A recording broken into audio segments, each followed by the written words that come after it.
Okay, and I'm officially recording, so anything you say can and will be used against you. No. Yeah, I know. I already knew that. Bet. Bet. And I'm Let a, me, I'm a, I'm a live streamer. That's the life I live every day. let me take one last sip of this Yeah. Pepsi. Hello, everyone, and welcome to the Digiverse Divecast, the only Digimon podcast where I am currently on a laptop with no audio setup because I'm in the middle of moving to another country. Fun I'm stuff. Momo. I'm Momo. Tena. Damn it. I'm Leon, and for some reason my PNG has been flipped. I mean, against my own will. Yeah. I had no choice in this. I don't want to be flipped. Flip me back, goddammit! My thing is in the opposite way. That's weird. It's so fucked, isn't it? Leon. You're like the guy. You know that guy who curses you in Paper Mario. No? Dupless? No, the guy who gives you like all like the paper powers And when you're the playing and the stuff, and he's like, "Oh, you're Mm. gonna chest. hate this. You're gonna hate that you can turn Fuck. sideways now." Leon's the Yeah. guy he was thinking of. I do hate this, for the record. Not that Lita's artwork looks bad flipped. It's just that I look bad when I'm flipped. Hi, I'm Bridget. Um, hmm. I Do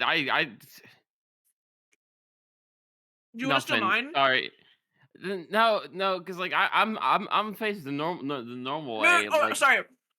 My original one that I was going to say before I realized that I was flipped. which was. That I'm really into movies lately. I haven't seen that many movies, so I'd still be alive. It doesn't have to I'm be true. Bridget. You're just stealing it from me. I'm Bridget. My brain capacity currently is operating at 10%. I got nothing. There you go. It's really late on a Friday. I'm Yuki. Beatbreak opening set to Sneakers O'Toole. That's now in your head. Go fuck yourself. Shut fucking shut No, up. it's not. Alright. That meme's gonna be dead by the time this episode airs. Dude, ain't that awesome? Okay. So look, I'm sorry. There were supposed to be 2 episodes in between this one going up and the previous one, but after we recorded, I had to tear apart my entire computer and forgot to put the raw footage on my new laptop. So my hard drives are currently sitting in suitcases and I can't access them because my hard drive like reader cable doesn't work on like my chunkier actual HDDs. Works totally fine on the solid state, but not where all the videos are stored. So I can't get them until I move. They will be up. Probably one of them is going to go up the week after this one does. Probably. I have an idea, and you should, for the record, you should cut this out. I'm giving you Okay. more work to do. I'm sorry. Great. We should. That was so passive aggressive on live. Holy fuck. Fuck it, I don't even remember what we were talking about, but there'll be more content. I just forgot to transfer them to my new laptop, so I couldn't edit and upload them. Oops. Eto Bleh. But we are doing a Beatbreak Core 2 recording because that finished up last week. For clarification, this is being recorded on the Friday right before the airing of episode 26. But it's fine because we are in an interval arc right now. So no like they called it like an intermission. Yeah, like no major like super big plot stuff is going to be happening during allegedly these 3 episodes. And right now is where me from 2 days in the future cuts in to let you know that episode 26 actually had something important because Haruomi's going to be in it, which probably means that something's going to happen. So fuck me. Here's editing me. All right. And if I didn't just cut in, great. I was right. It does have a Lizamon though, so It does have a Lizamon. regardless. that is exciting. As much as Elizamon's deck in the DCG is like insane, Elizamon's great. Oh god. All right, so let's start talking about Core 2, episodes 13 through 24. The tactics arc. The tactics arc. So what to say? So remember how during the first, like the Core 1 video, we said that if Beatbreak managed to keep this level of quality, it could very easily become the best Digimon show of all time. Well, sorry to say, they completely fumbled and dropped the ball. These were the worst 12 episodes of TV I've ever seen in my entire life. A complete waste of my goddamn time. Yeah, Just awful. I want Yeah, Adventure 2020 back. yeah. I got bad news for you. It did not keep that quality up.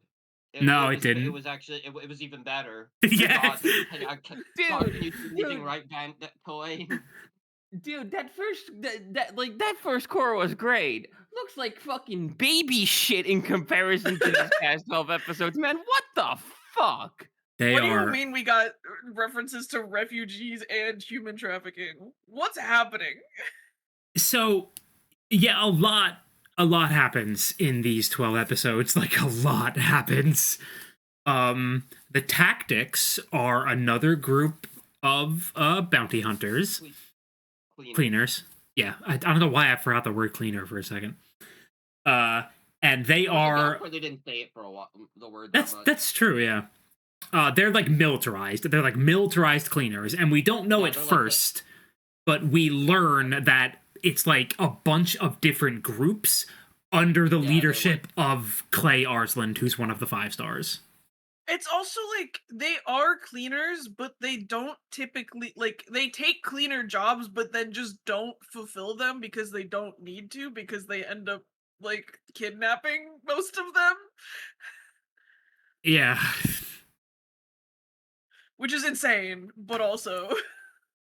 Yeah, so what they wind up doing a lot of the time is instead of grabbing their bounties as is, like killing them and claiming the prize, they will instead take the Sapotama, the Tamer, and the Digimon, and then auction them off via human trafficking. They even call it human trafficking.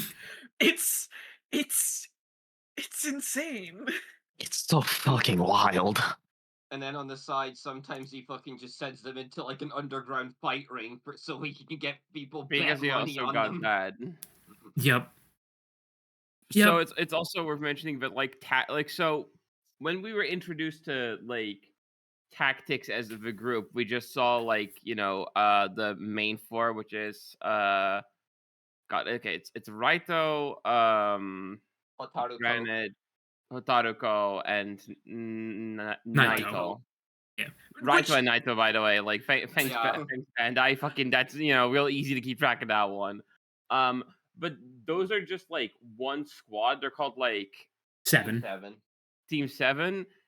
Oh, in the much bigger group that is like tag, like it's like a whole ass organization. That is all kind of under the foot of one of the 5 stars who are like, I mean, you're gonna have to watch either be caught up with a show or like have at least seen like the last episode to keep track of this one, because like we're not gonna recap shit on this one. But they're your 4 heavenly kings. Or 5 heavenly kings, really. And one of them has tactics is just an entire organization that he works under him, because he's ostensibly the tech bro of the 5 stars and has like all the money and shit. Yep. Which we don't quite know how he gets at the beginning of the arc, and then we learn at the end. It's that's so good. We know he is a very successful businessman, and he does like a lot of charity work, and also runs a human trafficking ring and an underground fighting arena. And but he also does a lot of philanthropy, which definitely makes up for it. Of course. And also he is a war orphan from being a nepo baby of the royal family of a fake country that had a bunch of rare minerals. So various world powers got involved, completely dismantled the kingdom he was a part of, took it over, and he was left destitute. So in a fit of desperation, he signed up for a program involving the E-Pulse experiments, got his Digimon. Everyone except him and a couple of other survivors died on the island they were performing the experiments on, and a huge fucking Digimon half formed and then exploded. Which, notably, that huge Digimon is an amalgamation of a bunch of Digimon that were created at that site, question mark? Finally, the also- show is giving us all what we've wanted from this franchise since 1999. That's right, baby. Finally, Apocalypse 2. Another I hate my important brain note. was just immediately going, finally, Bio Brolimon. God damn it. We have all been waiting for this. I mean, it's true. It's true. Also, Tomoro's grandpa was part of these experiments because, of course, he was the lead scientist behind it, seemingly working directly with Chairman Wong of the World Union. It's really funny. It's just in a random flashback you see the chairman, a younger chairman, just with another guy, and you go, "Don't you agree, Professor Tenma?" And then we And just move on. I am, because right now the chairman is, like, off his rocker, right? And I'm Oh, yeah. assuming... I don't think he's like insane or anything. He just like He's just he evil. doesn't really said too much. Yeah. He wants to become That's- God. He wants to become God, which, I mean, I feel like definitionally is kind of being off your Well, rocker. He's Well, I not quite assumed you there more yet. meant- I assumed you more meant in the sense of like he was acting differently. I assume he's been working on this shit forever. Well, This- what my guess is, that event at that facility is sort of what is the catalyst for him being crazy insane about E-Pulse or something. I don't know. I don't even necessarily. I feel like it had to have been there before, because like if he wasn't already kind of like that about E-Pulse and stuff, why the fuck was the island there in the first place? Like, Yeah, no, I mean, Like- that like- part where like- like you see him watching it all unfold, it just kind of comes up like I don't know. It kind of get the vibe that he kind of expected something like this would happen. Hmm. this show, much like a couple other things we'll be discussing, seems to very much have opinions about I want to say like the trend, I guess, of the past like decade plus or so of like tech CEO billionaires. Doesn't seem like its opinion particularly positive on that one. No, not at all. The writer of this show has a couple things to say about a couple things that happen in the world fairly frequently, actually.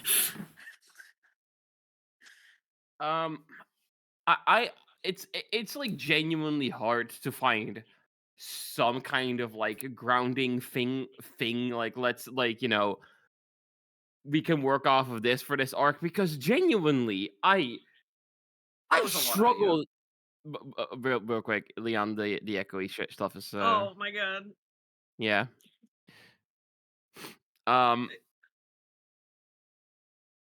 I think you literally just need to move a little bit away from your microphone. That's I moved my microphone pretty much as far away as I can, and I've turned down my volume. holy sh. Your headphone bleed through is like so fucking that. Is that better? That should be better, right? Hang on, Surely. let me test something. Ah, yeah, that's fine. Okay. Yeah, it should be fine. As long as we don't actively hear you, it'll get cut out and... Yeah. Sorry. You're fine. I'm just making, for the sake of the audio of the podcast. Anyway, fucking winding back. We kind of said this about the first core already. I fucking struggle. Like, this is not me trying to talk down on previous shows at all, because I there's a lot of like previous Digimon shows, but I like quite a lot. Like, I would genuinely consider like Digimon Tamers one of my favorite anime, like just in general. I struggle so hard to think of literally any Digimon arc that like had just this much going on, this much to like actually chew on. Yeah, it's like the whole stuff with Clay is like that's less than an episode of like stuff. Like Like you find most of this out. You find basically most of this about him like right before like they fight him. yeah, and it's like him explaining like the reason why he's completely off the deep end and like why the tactics exist, because throughout this entire arc you're slowly seeing the tactics are like they are the definition of like a paramilitary organization. They're a completely private organization owned by Clay Arslan, but they operate as if they are a military force, like down to like the boot camp, the fucking like the way they're treated as soldiers and tools. Like they're taught specific methods to keep their quote emotions in check unquote, which is a big thing for Raito specifically. The way Because they're disciplined. yeah, Yeah, there's even a whole episode about fucking getting capturing a deserter. yeah.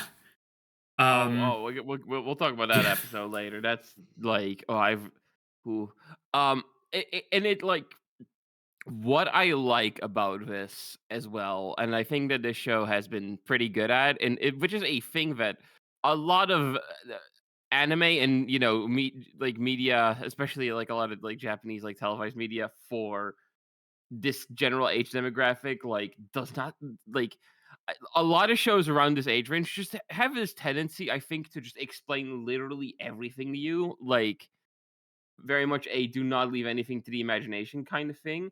There's a lot of stuff in this that they kind of like just like they'll introduce concepts to you and they'll give you just enough to kind of make you think like, huh, like in particular, just talking about this, like it kind of does bring up the question of how just the state of the world where one guy is allowed to do this and like how is he just like picking up civilians to effectively like draft into his fucking PMC, and like yeah. the idea of it that's even like possible and like how the world is like creating circumstances where these like teenagers for fuck's sake like end up just joining a military organization. Like it gives you a lot to chew on while not like explicitly telling you like what you're supposed to be chewing on, if that makes Yeah. sense. And like for two of the three main tactics characters, we do see like only Hotoruko is like the one where we see like from beginning to end how she wound up being in Tactics Team 7. Like granted, we see what happened to them and we know how it probably led to them joining Tactics. And Raito, you can kind of figure out what led to him joining Tactics. Yeah, it's actually funny how like Raito, despite being the main one, has the like his recruitment is like the least explored. Like Yeah.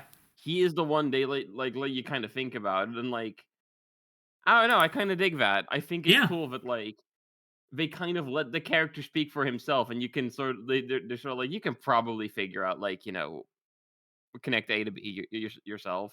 I have not It's seen a good. I think. character that gets Mhm. as humbled as Raito in a hot minute. Yeah. Speaking of Team 7, so one of the more notable stat things about this show is that this is the writer of Digimon Savers, and Yep. there's a lot. Like I think we can probably save this until the show is over. But like so we know all the ideas like fully formed. Already, it does feel like there's a lot of the show that is like that guy going back to Savers and being like, okay, how can I like build onto this, right? Yeah. Like I had these ideas in Savers. It's been 20 years. I've got like a lot more writing experience and stuff. Like let's see what I can do to like use these concepts again and just make them like either better or just like generally just more fleshed out. Fucking Team 7 is literally just Okay, so you know those stupid fucking bio dudes from like halfway into Savers? What if they didn't Yeah. suck major What if they were actually ass? cool? What if they had fucking anything? What if these were characters? I like genuinely until someone brought up this is just the bio like the bio tamers from Sabers, but like actually good. It took me a second to be like, oh my god, the bio Digimon from Tamers had or from Savers had tamers. Oh my god, I forgot. They like transformed into them, but they were also like still kind of their. It was fucking weird and bad. That was like Yeah. the worst arc of that show. Can't wait to get there.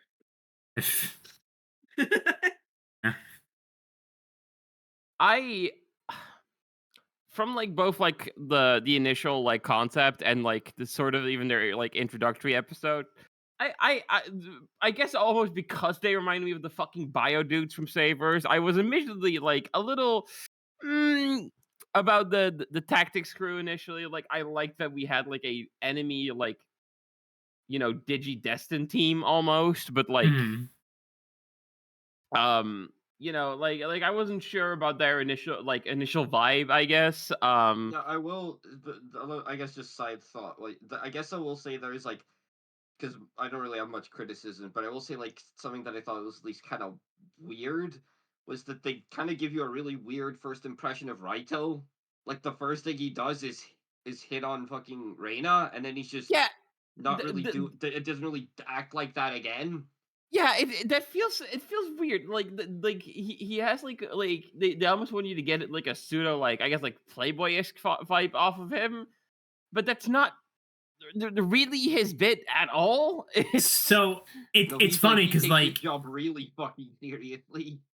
it's like it does make sense he would do that, but it's not because he's a playboy. It's because he's an overconfident sack of shit that believes his own hype so hard. So he's just instantly just like, oh, she's pretty hot. I guess I'll flirt with her. Just like it's such a weird first impression, but in the long run, it does make sense. It is just such an like odd choice. it's like I guess it's not completely out of character or anything. It's more just like maybe not the best first thing to like Yeah. the best first bit to have with him, you know. like he gets like way too caught up in shit, but he's not really like I don't know. It's just not something. It's just generally not how he acts. I guess is how I'd say it. Hmm. In fact, I would kind of argue that like Team 7 like steals the show in this arc so hard. It kind of feels like they end up sort of like not that obviously they still get stuff. It kind of feels like outside of Tomoro's glowing dawn gets a bit like overshadowed by them. A little Like, bit. A smidge. I feel like the one who gets like the most like of the whole team, the one who gets like the strongest showing here is Kyo. Yes. Yeah, Yeah. this felt a bit more like Kyo's arc than like the first 12 episodes did. You get Mhm. you get like obviously you got bits of that in the first like quarter of the show, but like you really get like oh no, he really does view this like group as his family, and he will fucking defend these kids with his life. Yep. He's ready to kill for them. This again, because we discussed this during the first core wrap up, but like the core of this show is that idea of found family, because even by the end of this tactics arc, the three main tactics team 7 members, Raito to a lesser degree, but that's just because he's a standoffish dickhead, do kind of view themselves as their own little, just like, well, we've got literally nothing but each other at this point. Like the whole Like, part where like Hodoruko like invites Granite to live and work at her family store is just like, oh my god, I'm gonna fucking cry, dude. Or like Granite saying they would be really sad if Raito died. Yeah. So they don't word it like that. I think they say it would be a problem if you died. There's like a way they put it like they talk about it a couple times. I think there's like one like right at the end that's like a little bit more like Yeah. feels like a little bit more emotionally driven. Mhm. I I guess probably Granite is my favorite of this team set, but like I really like all three of them. I really was at a point where it's like there's like no way they can ever get me to like Raito. Like that there's I no way that know. fucking like I And knew then that they he were gets going humbled to hell and back. like I I knew that they were going to try like in my head there's like okay like these three are gonna get like some kind of redemption and it's like I don't know how the fuck you're gonna sell me on Raito. Like the other two like Hotaruko and Granite I was like I can pretty easily see how even despite some of the shit they get involved with I can like kind of turn around them. Raito though I don't know. And then and you have to follow me on this. He gets humbled. Like I've not seen a character in like this kind of story get humbled as hard since like Riku in Kingdom Hearts. Like that tier of humbling in the span of 12 episodes. It's so funny because like when Tactics first shows up, they fucking curb stomp Glowing Dawn. Like it's not even a contest. They just it's like it's one and done. They're just all like getting their asses kicked. And then like there's just one incident where Tomura kind of goes sicko mode a little bit and winds up like not even beating Raito, but just like getting a good hit. And that so thoroughly starts deconstructing him as a person, and the fact that he keeps fucking up and is subsequently beaten within an inch of his life because, you know, the Tactics is a horrible, horrible thing run by horrible people. Which they show first time they show that. Yeah. The hard cut the second he lifts up his arm about to swing at that motherfucker's face. Yeah, we do see Raito actually being beaten by a man 20 years his senior.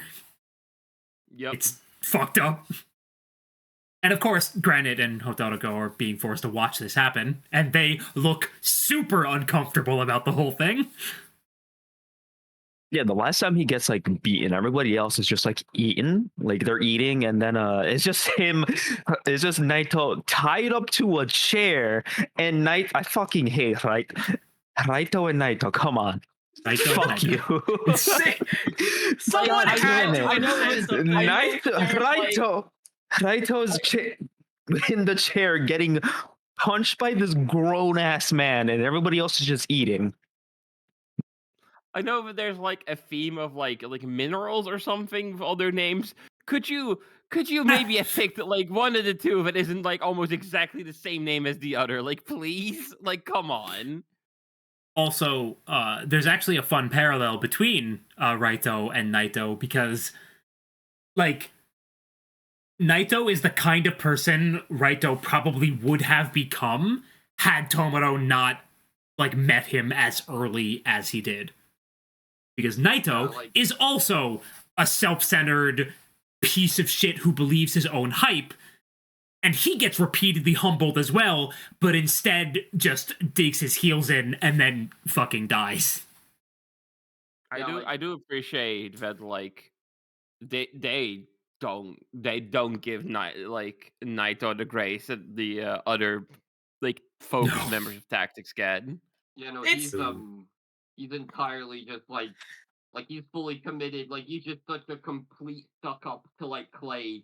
He like even near at the end when like the entire organization has been exposed, it's all falling apart. He's just like Clay, is there anything I can do for you?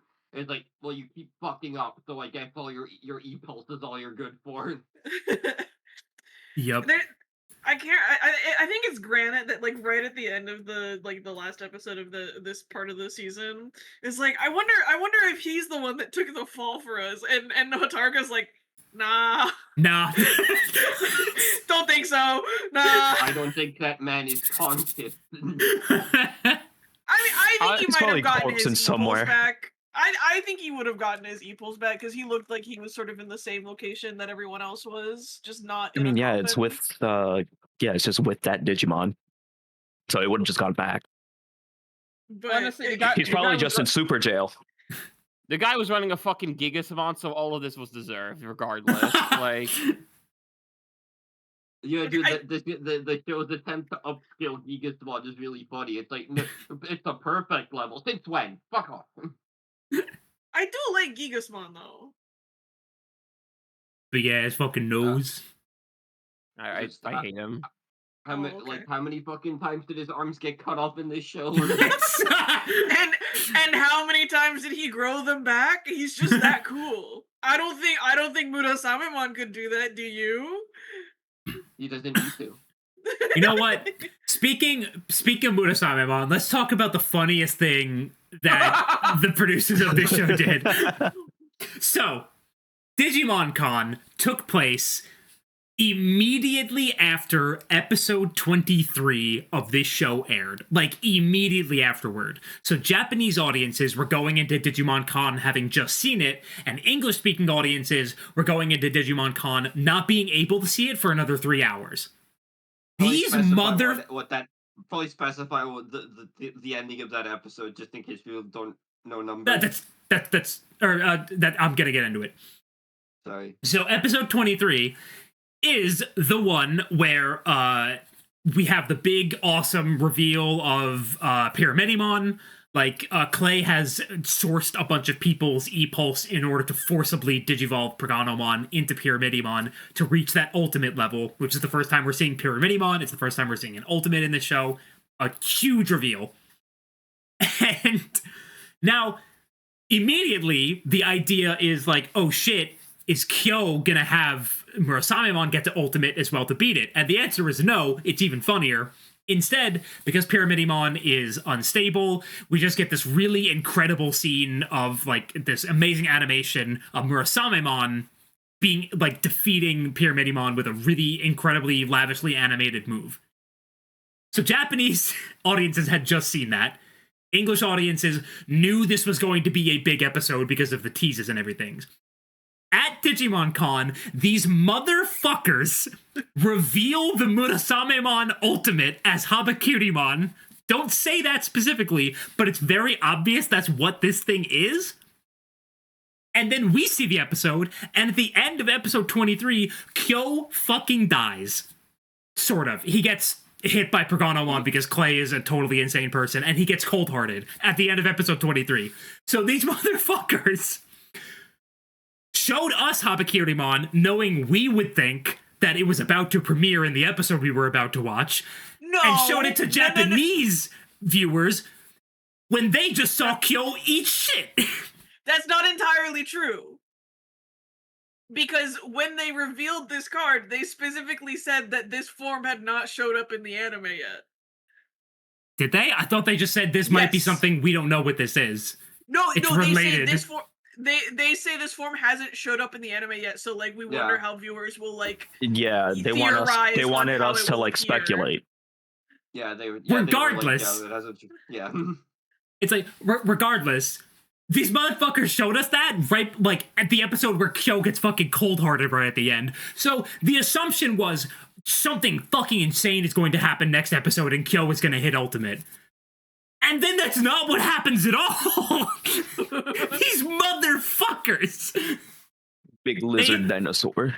Instead, we get the Geckomon perfect level, which is phenomenal, by the way. If anyone even says otherwise, I'll fucking kill them. He's metal. He's like You he's got a metal big Greymon dumpy. adjacent. I That design is so cool. I very much miss the perfect levels, perfect level Digimon being like big cyborg dino dragons. Yeah, I love the fact that like the metal like becomes like a gradient into the skin. he's like the first like good like because like I think did we talk about this? One of my more controversial takes is that we're not big fans of Rise Greymon because like it's too sleek. Like Yeah, I personally like the chunkier look of Metal Greymon. And Rise Greymon, while cool, I do love the revolver arm. It's super sick looking. I definitely prefer Metal Greymon. I like that kind of gritty, incomplete, like kind of slapped together kind of vibe it's got going on. The thing that like Vad and like Megalo Growlmon have going on. this is like the first one of these like perfect level Metal Greymon likes we've had that feels like that since Megalograumon, Yes. rather than the more like kind of sleek take on it that like Rice has. Mm-hmm. It's really nice. I'm a very big fan that this is the direction they're going with. It kind of it has me like a little. I still think like his ultimate could be a little bit like I guess like the War Greymon style, like could it could be a way to go about it. I kind of hope he doesn't turn into a cool night guy, but like he's probably going to turn into like a cool like Samurai. kind of guy. Yeah. I just hope he's dual wielding something. Yeah. Yeah, the popular Or maybe theory like a right big- now, because of the helmet that Monarch Lizamon is wearing, is that is going to be very like samurai daimyo, like shogun style. Just make him like Shogun- just do that. Big ass Shogun armor, Lizamon. tanky, bulky, dual wielding, slow as fuck, hits really hard. Yeah, I guess like my main thing is just I hope he's not like sleek in his Yeah. final evolution. That makes sense. I agree. I kind of want him to be a bit bulkier and tankier. Like, Yeah, I but mean, I think we can leave like the almost- sleekness to like Cheetomon. yeah, yeah. I almost wonder if we can like expect that, because like I don't know what I was expecting for Geckomon's level 4 I don't know what it's called, champion, Yeah. adult champion. adult, yeah. But like certainly what I expected was not what we got, as bulky as Arma Lizamon was. Yeah. Yeah. So I think they are sort of leaning into the like dinosaurs are cool thing. It's I will say, by the way, I like Armalizamon, but I always felt like the whole like its whole like scheme, like color scheme and stuff was just a little bit too hard of a shift from Geckomon. I do prefer Monarch Lizamon to Armalizamon, just because I feel like a little bit more of the Geckomon actually like kind of pierced through in this one. well, I mean, the idea with Armor Lizamon is that all those pink spines on Geckomon's back like form into the armor, I think. I know, it's just I prefer kind of how the Geckomon parts like get through on Monarch compared to Arma. Should stay green. Yeah. Well, I don't know why you're all talking Makes about his name breakfast. it's I don't know Honestly, why I you kind of all like when Geckomon was like talking like through Arma Lizamon, and his entire like silhouette and everything was just like pure green. Kind oh of yeah, like that color scheme better. when they Yeah, did the a little bit. it did like the negative filter. Yeah. Yeah. So again, I don't know why you guys are talking about the Geckomon Ultimate as if we don't already know what it looks like. Because we saw it. It's called the Stratusmon. Yeah, And it's they definitely did one of those Carriermon assistant videos where they just talk about like things happening with Digimon. Yep. And they revealed the final card for the structure deck, or at least I think it was the final card, right? Yeah, Yeah, that's the yeah, it last was. one. Yeah. So they revealed the final card for the Beatbreak structure deck, which was, of course, the second level 6, which is something called a Stratusmon. And who I feel like fucking this knows what one- this is? I feel like this is better saved for when we talk about like the next arc and any speculation on that. Yeah, all right, Like, all right. And just we were discussing the Gecko Online, so I figured it was pertinent. yeah, to bring it up. no, obviously, but like I think like where this is gonna play into, like that's probably best say for like Yeah. what That's a Good stuff, surprise what we tool know. that'll help us later. I'll also probably go grab the Speaking image of new it. Digi, so kind of like Makoto and Reina did not get any new forms this arc. Like they're still on adult level. Please, dear God, give fucking pressed him on their ultimate. I swear to God. Oh my God. We'll talk. I've got a thing about that later. But so a lot of our new quote unquote Digimon like come from Team 7, and so you get the main three. Ludomon only at the end really goes into Teal Ludomon, so like he's got his normal line. Shakomon goes into like, isn't it one of the armor fish forms or some shit? Like, Yeah, Telamon. yeah. The interesting thing is Raito, who has a Monodramon, a pretty like famous Digimon. Was the main partner of Rio from like the WonderSwan games and like Tamers. Has like Yeah. the very I'd say the pretty well known like line with like Cyberdramon and Justimon, obviously. Yeah, the famous And this only line that Monodramon has. and then this shows up, and he just has a new line. Like he just like Raito's like Monodramon specifically has just entirely new evolutions. And not only that, these look like they could have been his evolutions from like the WonderSwan games or something. Like these Yeah. feel like old Digimon designs that just we never got to see. They are classic. Rio's not cool looking. enough for that. True. Rio gets his gay little common rider, and Raito here gets angry dinosaur. Because I know that the perfect level is called Azdamon. It's Azamon? Ramphomon and Azardmon. Azardmon, yeah. I like I don't really know like I don't really have like a salient like intelligent thought on these two. It's just like I just like them a lot. Like again, just from the aesthetic beat feeling very like classic in the way that like obviously Monodramon is a very old Digimon. So him getting new evolutions that don't feel like you can feel the design shift in the past 20 years, like it is really impressive and just they're just cool. Like as someone who never really got too deep too into the Justimon line, I'm like, oh, these like kind of retroactively make me like Monodramon a lot more just because he now has like a line that I care a lot more about. Yeah. So to kind of, I don't feel like pulling a visual reference, but it's just to describe them. So like Ramphomon very much feels like, okay, you take like Gigadramon, but make it more of a pterosaur. And that's like kind of the vibe. Rather than like a weird like snake, it's like an actual like pterodactyl pteranodon type of thing.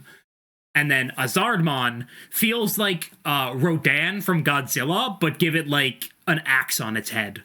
And that's kind of what Azardmon looks like. Very, very And on cool its designs. wings, too. And on A its lot wings, like yes. since you mentioned Rodan, like another kaiju, it actually remind me a lot of with all the blades is what's it called, Gigan. Yes, like kind of like a fusion between the two of them. I really hope we get the ultimate level for that line. I hope they don't just leave us hanging. Maybe in the future, like Beatbreak support will get it. It really feels like they're setting Raito up to come back later with the ultimate, like with the level 6. I guess just to bring up the card game real quick, because like at the moment it's mostly just like Glowing Dawn for like with the structure deck and some stuff tying into that. But they've also got there's like a few other Beatbreak cards we've seen in the new sets. So, like there's a Hyeenamon. Yes. Like from the first episode, and I think like a Fangmon that it can go into. Yep. It's just like some generic cards that are like tied to Beatbreak. So fingers crossed we get the Beatbreak, because like it's the Beatbreak and Glowing Dawn are the traits on those ones. So hopefully we get like Beatbreak, and then like I guess Tactics would be the traits on the other ones. Yeah. Oh, you could get like a Haraomi card and like a Commandramon. That could be support that'd be neat. Yeah, we'll get a new Commandramon. He's showing up in the next episode. Obviously, we're gonna get High Commandramon, as well as Elisamon sticks around for the entire show, and we get a Medusamon animated. Please, please, please, please, please, please. I need that. Anyway, I God, there's so much to fucking say. Yeah, I guess to like keep it balanced. So the main three kind of feel like Tomoro, Reina, Makoto all kind of feel like Tomoro a little less so. Like Tomoro definitely gets his stuff in this yeah in this arc. It takes but Reina minutes, but and I feel like near the end he gets a good amount of stuff. Yeah, Reina and Makoto don't get like it's not like they get nothing. for the record. Like Mhm, their interactions with the Team 7 members do mhm, reveal things about them that mhm, like I think will lead to interesting things later on. mhm. Wouldn't say they get a whole lot this arc. Yeah. Like they They feel don't more really, like yeah. foils than really like active agents in the story like for their own independent parts in the story themselves in this arc. Yeah, they play off their counterparts in Team 7 really well, and you get, like, a little bit extra out of, like, like, why Makoto chose to leave and, like, Reina's, like, backstory. You get, like, a little bit of that, but that's coolly, It's like, it, it'll it's pro we'll probably get more on that later, but it's like, I think it's about time they start getting some more shit. it does definitely feel like, and I have this with Reina specifically because admittedly I'm still kind of side eyeing the writer a bit for Yoshino. Like I feel like these two have not like for where we're at halfway in the show. I feel like these two should be getting more by this point. It does not like. I feel like they're kind of a little more underbaked than I wanted them to be. Yeah, I'd like them to be at this like point the compared to tactics like. the Mhm. tactic stuff is, like, really good. Like, it was a really fucking good, like, little, like, arc. But, like, I do think because of, like, how much it needed to, devote to, like, tactics and clay and all that other stuff, it did kinda cover the detriment of, like, the core cast for a while. Yeah, like so my comparison just because of like the group size and to be frank general quality of the show here is Tamers obviously. And I'm just like I'm thinking about where like not just Takato but like the entire like core free of Tamers we're at here like in this point like this episode count in the show basically compared to where the main free like of Beatbreak are. And it really does just feel like Tomer like like compared to like that show where it felt like by this point we got quite a lot out of the main free in that one. It really does just feel like Tomoro has like such a fucking lopsided lead in how much stuff he's getting, which like yeah he's the protagonist on some level that's expected, but it's really feels disproportionate at this point in So comparison. of it, like Makoto has gotten the better deal, and I think that's exclusively because Reina already had Wolvermon at the start of the show because she's been with the Glowing Dawn the longest. She had the prior experience and everything. So like she had an arc that we didn't get to see prior to the show starting. But Yeah, I yeah, was but kind of that's hoping that like she'd See, at least like get like a flashback or I something. yeah, mm, like I'd like to have at least seen part of that arc at this point, and let me we fucking really finish. haven't.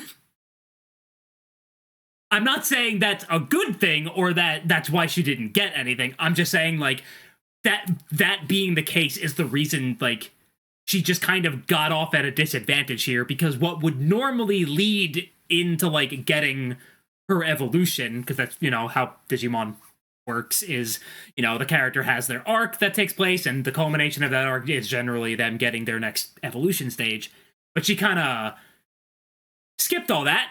So my assumption is that during this third core, she will actually start becoming like we'll get the like 2 to 3 episode Reina focus part leading up to her perfect level that she so desperately needs at this point. Because even Makoto, the first episode of this interlude arc, was focused on him, and it was great, and I loved it, and it revealed a bunch of little cute things about his character that are fucking adorable. And the entire time watching episode 25, I was suffering extreme cuteness aggression, and I wanted to reach through the screen and fucking shake the both of them. I that does get to I think to like the way I would put the problem I'm having with Reina right now. Reina feels unironically hamstrung by the fact that she has had Wolvermon and just Wolvermon for 24 episodes straight now. Yep. The fact that she started out with Wolvermon and that's still where she's at now feels like it's unironically kind of a like a bit of a millstone around her character at the moment. A little bit. And it's like obviously the ending is like I mean it's focused like it's all like all Yeah. the girls released. in this one. which feel like I don't know if I can really feel that like that almost feels more like an ending gimmick than really like anything indicative about the show. But I'm kind of coping myself into thinking it might be indicative of the show because God, she fucking needs it. Because like Like she I'd like just actually needs it at this point. obviously like she's like the main she's like the main girl in the show, so obviously she's gonna take up the most focus in the ED. But like even like obviously like because there's a character, there's a mystery girl in the ED that like we don't know anything about, and like she's clearly gonna be like a focus of the like we got like a visual for the next like arc Yeah. that they teased, yeah. and like that's this girl, and like, do you think like, oh, if this is gonna be our ED for a little bit, like she'd be like the focus of it? But like, I want to hope that like since there's so much emphasis on Reina in the ED, that might mean something. Even though she is just the main girl of the show, and that might just be that. Yeah. Remind me, the girl that Tomoro saved, like early in like core one, that's like what, Hitomi? He told me. The You Tomi, told yeah. me. Yeah. Yeah, she's in the ED. Yeah, What if she gets more? She will. She might. She We is. know she. One Yeah. of the intermission No, I mean episodes like time features her. more than Reina just in general. That do I mean, everything. I'm not that cynical. I'm not cynical. I'm not that cynical, but unfortunately, this writer has proven like in this franchise before that being the main girl in his shows means dick fucking all. So that part does have me a little concerned. Like I trust with how well everything else has been handled, but eventually we'll get there. But halfway through the show, it's getting a little like my faith in it is getting a little stretched for how It's like it feels like Kyo is gone more at this point, and it really feels like he should be more supporting than like Reina is at this point. I don't know. It's I been know- No, you go. it was like kind of a thing I had like at the end of the first core, and the like I really wanted to have been like a little bit more resolved by this point, but like all the stuff she's gotten in this core, like either feels more like setup for things that might happen later or entirely to support Granite's character, which for the record, the episodes with her and Granite, probably my favorite ones. Like the shit with Granite Yeah. against like Naito, like actually nearly made me cry. that Like was really the really good stuff is stuff. good. It's just like like look, Makoto, love that guy, love the guy, little baby boy. You better get your fucking perfect level like last. Like I'm sorry, Reina needs it so much harder than you. Give it to her first. I swear to dude. fucking God. I'm going to laugh my ass off when this has all been completely intentional and Reina's arc in the third core is about how she feels like she's kind of stagnated and hasn't been able to really grow in the last couple of years. And like getting I would like I would be so like I would love to eat, like that's the thing. If I have to eat my words on this by the end of the third core, fucking good. I want to. Like I am asking to eat my words on this one. That I would just be need it. awesome. Like you don't do like I know it was like for like a throwaway like joke line of like, oh, when Kyo's gone, I'm the leader of Golden Dawn. It's like I want to see that. Like I genuinely want to see that happen. So Because he's gonna fucking die. This I is need you to do something. This is kind of fucked up. I want Kyo to die because at this point I think it would be really good for Reina's arc. Like I guess like because I could see that being like the like even if he doesn't die, I could see like them like the them thinking he died during the clay fight. Because like the person who fucking reacts really fucking viscerally to that, like the first is Reina. yeah. She's And I right could there. see like in the after obviously they had their time to like chill on the boat, but I could see in the aftermath of that her maybe thinking like like oh what happens if Kyo's gone? I gotta fucking handle this shit better. Or having like maybe even a hang up about the fact that she like tried to do something about it, like and just acted without immediately got thinking. and then immediately got worked, and then Tomura was the one who actually like handled it. Yeah. Like I could see her like having a complex about like being like one up by Tomoro again. Yeah. I figure because this is otherwise going to be an overwhelmingly positive episode, like to kind of put some balance in there, I would put my one probably like the one biggest hang up I have about the show so far, like out there. That unfortunately this arc kind of only ended up exacerbating a bit. Yeah. Well, anyway, now that Bridget is done fucking nitpicking, we can go back to endlessly filleting this show.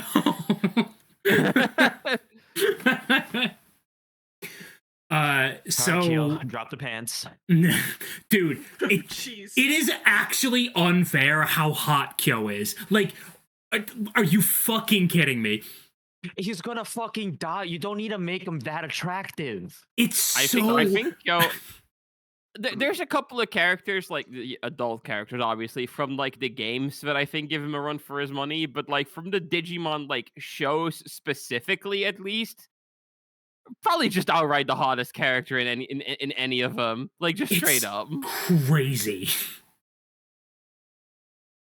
And like, because after the tactics arc wrapped up, there was a bunch of interviews and things like, okay, here was our concept for like designing these characters, and they talked about how from the get-go they were like, Kyo is the dreamy one.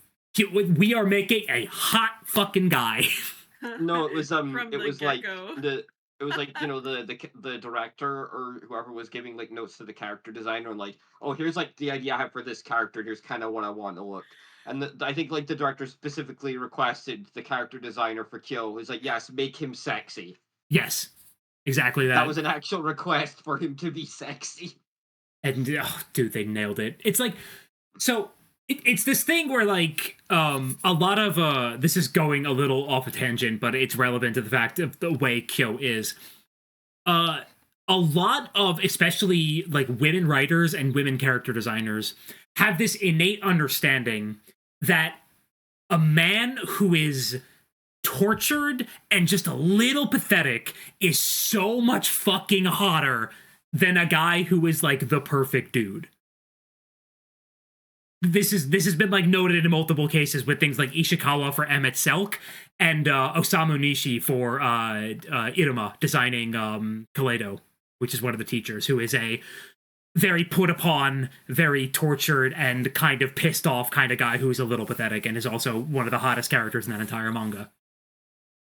And I don't know who the character designer for Kyo is, but clearly they understood this fact, and I'm very happy they did.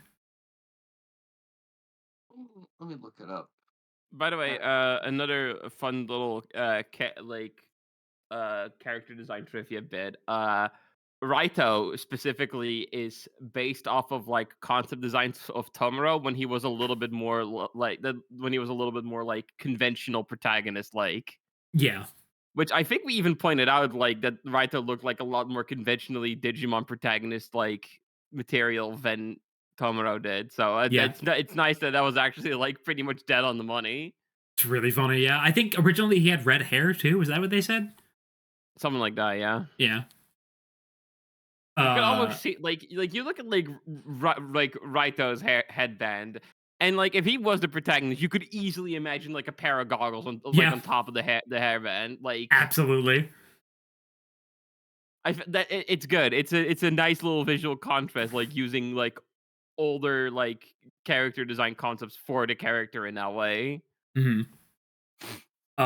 Another thing we know about the character designs were Hotaruko was very specifically design wise, like physical appearance design wise, created as a foil for Reina, because they were like, okay, we already have like the spunky tomboyish girl, so we're going to have the girl for the tactics group be the exact physical opposite.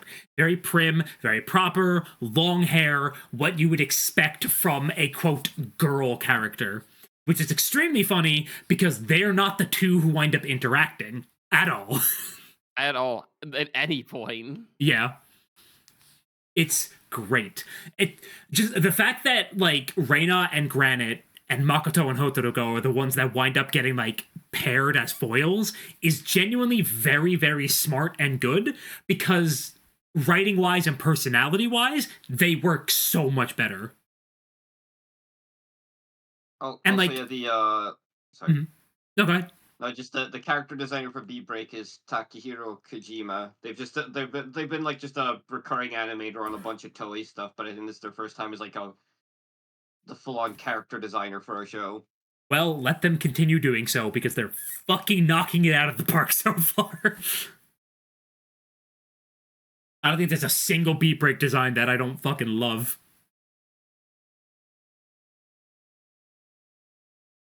Oh my god. It's actually kind of interesting. Like, you'd figure like this is like one of those like because like Beatbreak is like a big swing. I feel like, and it's Oh, usually yeah. like usually when franchises like this like go for a big swing, like they typically try to get like some big name like guy in the industry to like help out on stuff. Like I'm thinking about like fucking Tamers when they were like, hey, let's get the Serial Experiments Lane guy like to write a Digimon show for us. But it's like no, it's like all like from the writer to the director to the animation guys to the character, it's all just guys at Toei who have not been able to strut their stuff like this. Like it's just internal staff like really showing what they're actually capable of. Yeah.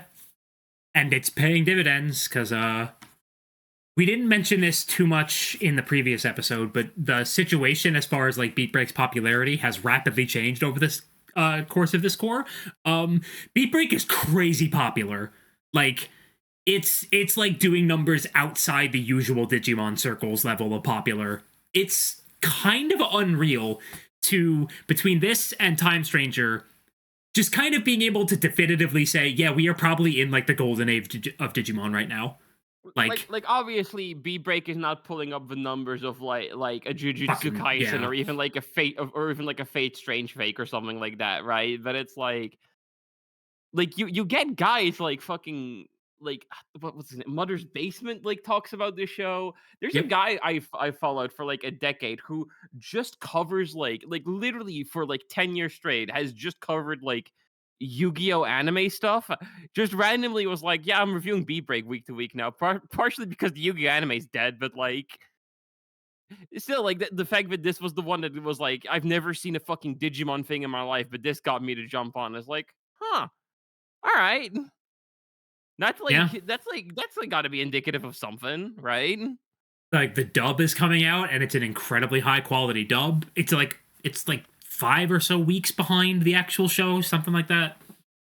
Yeah, which is a lot better than dub releases 3 years after show is done. So like holy shit, it's an improvement. It's just like I've also like it's a drop in the puddle comparatively, but I've also been like all of my friends should watch Beatbreak right now. Even if you don't know what Digimon is, go watch Beatbreak. And usually they watch like the first 1 or 2 episodes and they go, actually, this is pretty good.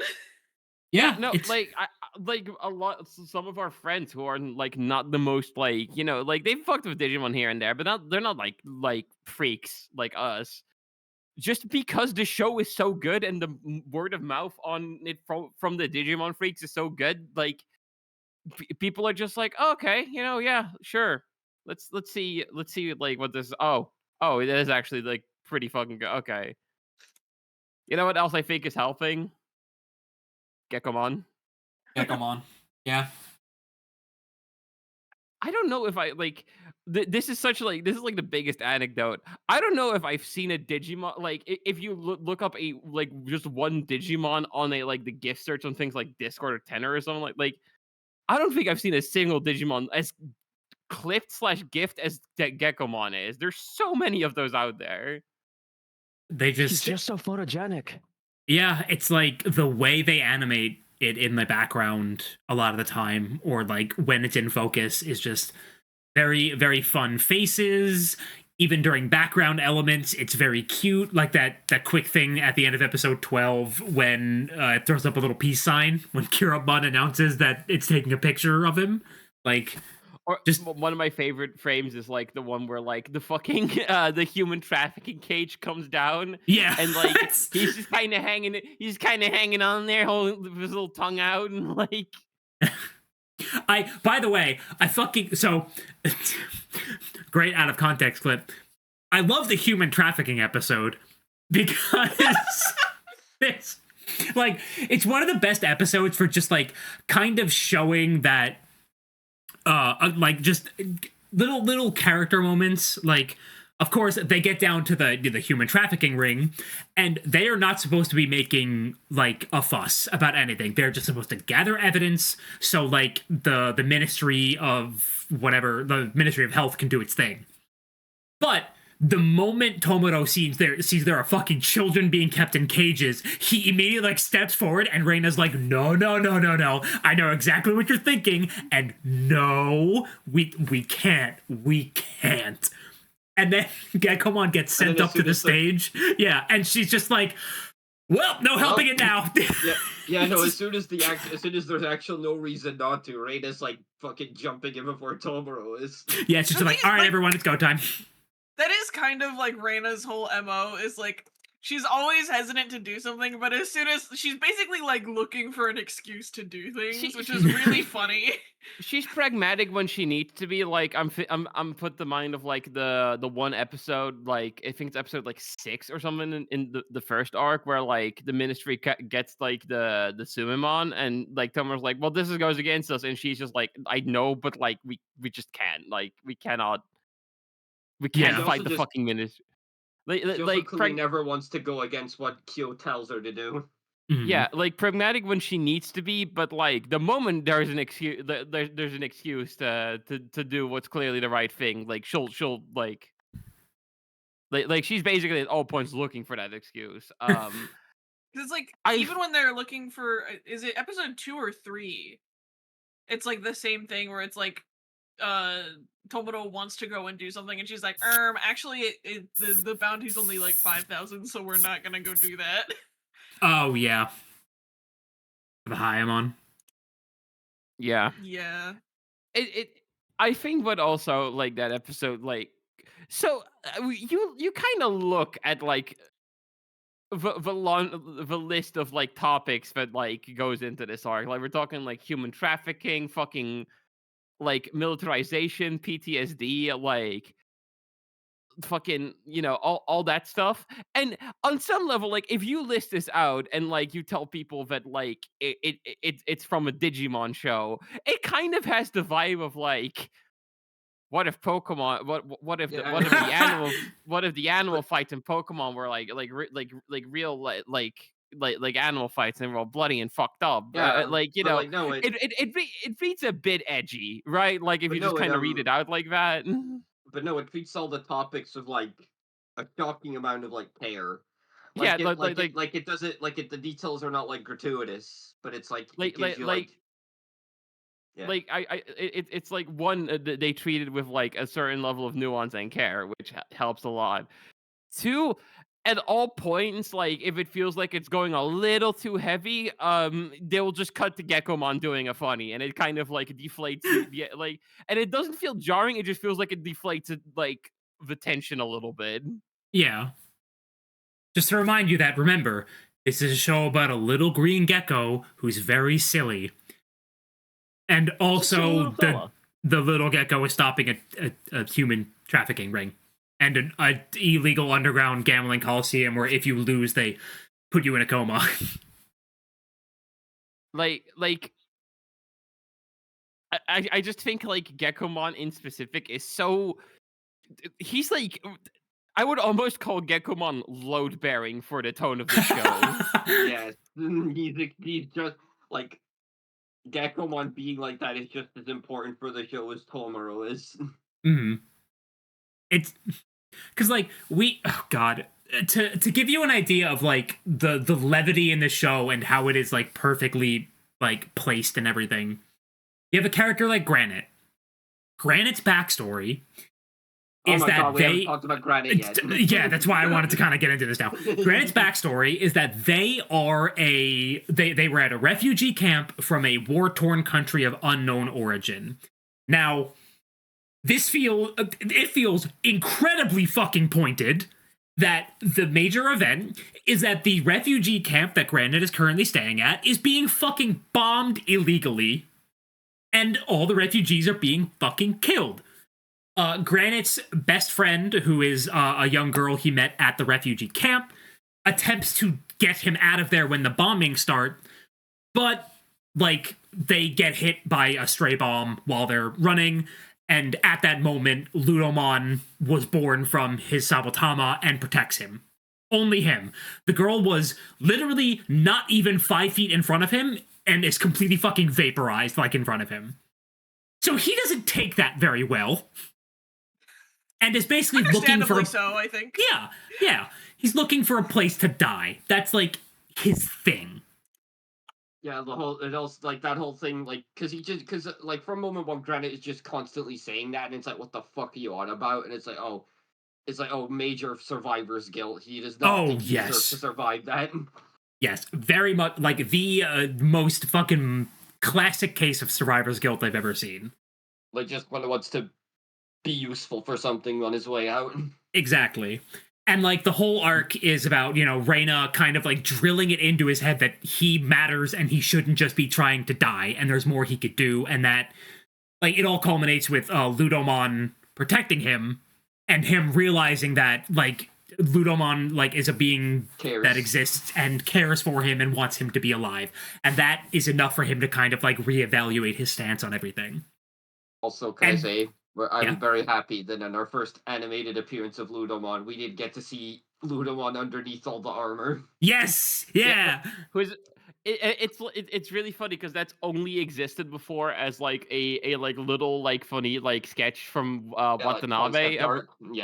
Yeah, like just like a little like, oh, here's what he looked like it's never really meant like more appeared in anything other than that little sketch, and then it gets used as like not just like the fact that it appears, but that it gets used as like a major emotional beat for those characters. Yeah, because they're snuggling up in bed together, and then Hotaruko comes in and attempts to drown him. Because she was ordered to. So, fucking hell. Hotaruko's whole backstory, we'll get into it a little bit, and just to kind of like briefly touch on it. But like, the comedy from all of this somehow comes in that episode that she tries to drown him, because that's the culmination of her arc when she learns that like she can't do everything herself and it's totally okay to rely on other people sometimes. Because she has like an emotional conversation with Granite as he's explaining like, I'd be sad if you died. Like, you do mean something to me and I want to be able to help you.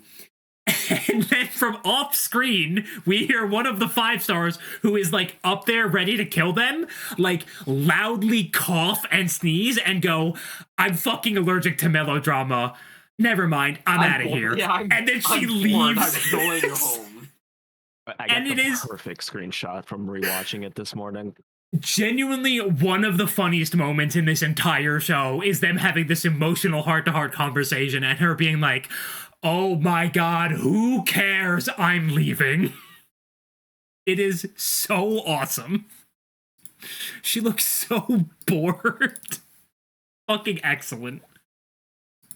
Just wonderful, like, beats of comedy to, alleviate the, oh dear god. Yeah. And again, I think Gekkomon in specific holds up about like I think like 80% of said comedy. Like he does so much to just not like and it's like he's not jarring, I think is like the big thing. No. Like when the emotional scene involving him needs to happen, like they know to like hold back on the funnies, like but they have a good sense of like when it's like, okay, here's where we can put something in that like deflates the tension a little bit without like just completely breaking the tone of the scene. They've been very good at it. I also what like I've been thinking about going back to the whole idea of like kind of relitigating something like stuff from Savers in the show, or like doing things better than that show did. Something I was actually thinking about like literally just now is like, what never stood out to me particularly hard about Savers? The Digimon partners themselves. I was thinking the same thing. Like I does this make sense? I always feel like Marcus kind of overshadows his own Agumon a lot in that show. Like, yeah, people always talk about Marcus and how awesome he is. They don't really talk about Agumon. Am I Like, allowed to people- say that I don't even like that Agumon design? You're not You can alone. if you want to. Yeah. Like the only real bit the only real bit like 'cause I haven't watched that show yet, but the only real bit I ever see anyone talk about with that Agumon is just he looks up to Marcus like a big brother. He just is like, oh, he's Aniki. He just goes, oh, Yeah. you're so cool, Aniki. Yeah, like the human characters in Savers are great, and they have good moments with their Digimon. But like even compared to someone like the Adventure or like the 02 Digimon, I've never felt like the Savers Digimon outside of like what's the owl one called again? Fucking Falcomon. Falcomon? Falcomon. Like Falcomon has some stuff, but like Gaomon, Agumon, and Lalamon are all just like they kind of feel like they're just kind of there a lot of the time. Mhm. I just by comparison, fucking Gekomon, like especially at this point, Gekomon, Pristimon, and Kiramon, like man, he got a lot better at that with these three. Yeah. These three are like Gekomon obviously like the most, but like these three are real standouts for Digimon partners in these shows. Like Absolutely. so good.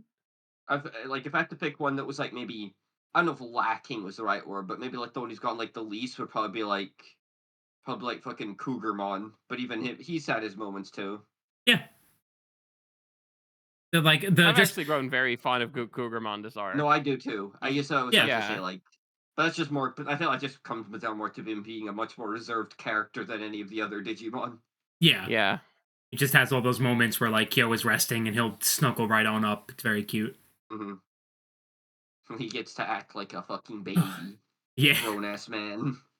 Holy fuck. And, like we haven't even talked about how good like Hotaruko stuff whole the thing is where like Jesus Christ. And like the whole thing with like Gekomon also being able to have like serious moments like in episode 24, right before the Monarch Lizon segment, where he quotes a thing from Digimon Savers. Yeah. Verbatim. Where he says that power isn't something to be given or borrowed, it's something to be shared. Because Tomuro, you know, had gone completely fucking off the deep end and was telling Armalizamon to just fucking kill Clay. Like, not, like, straight up just being like, no, kill him. Kill him right now. He needs to die. Which, fair. It is And Yeah, also like literally on his knees, like, you know, like doing what is typically like kind of typical of a lot of these shows, which is the phrase, please lend me your power. Mm. And then going against it, like, no.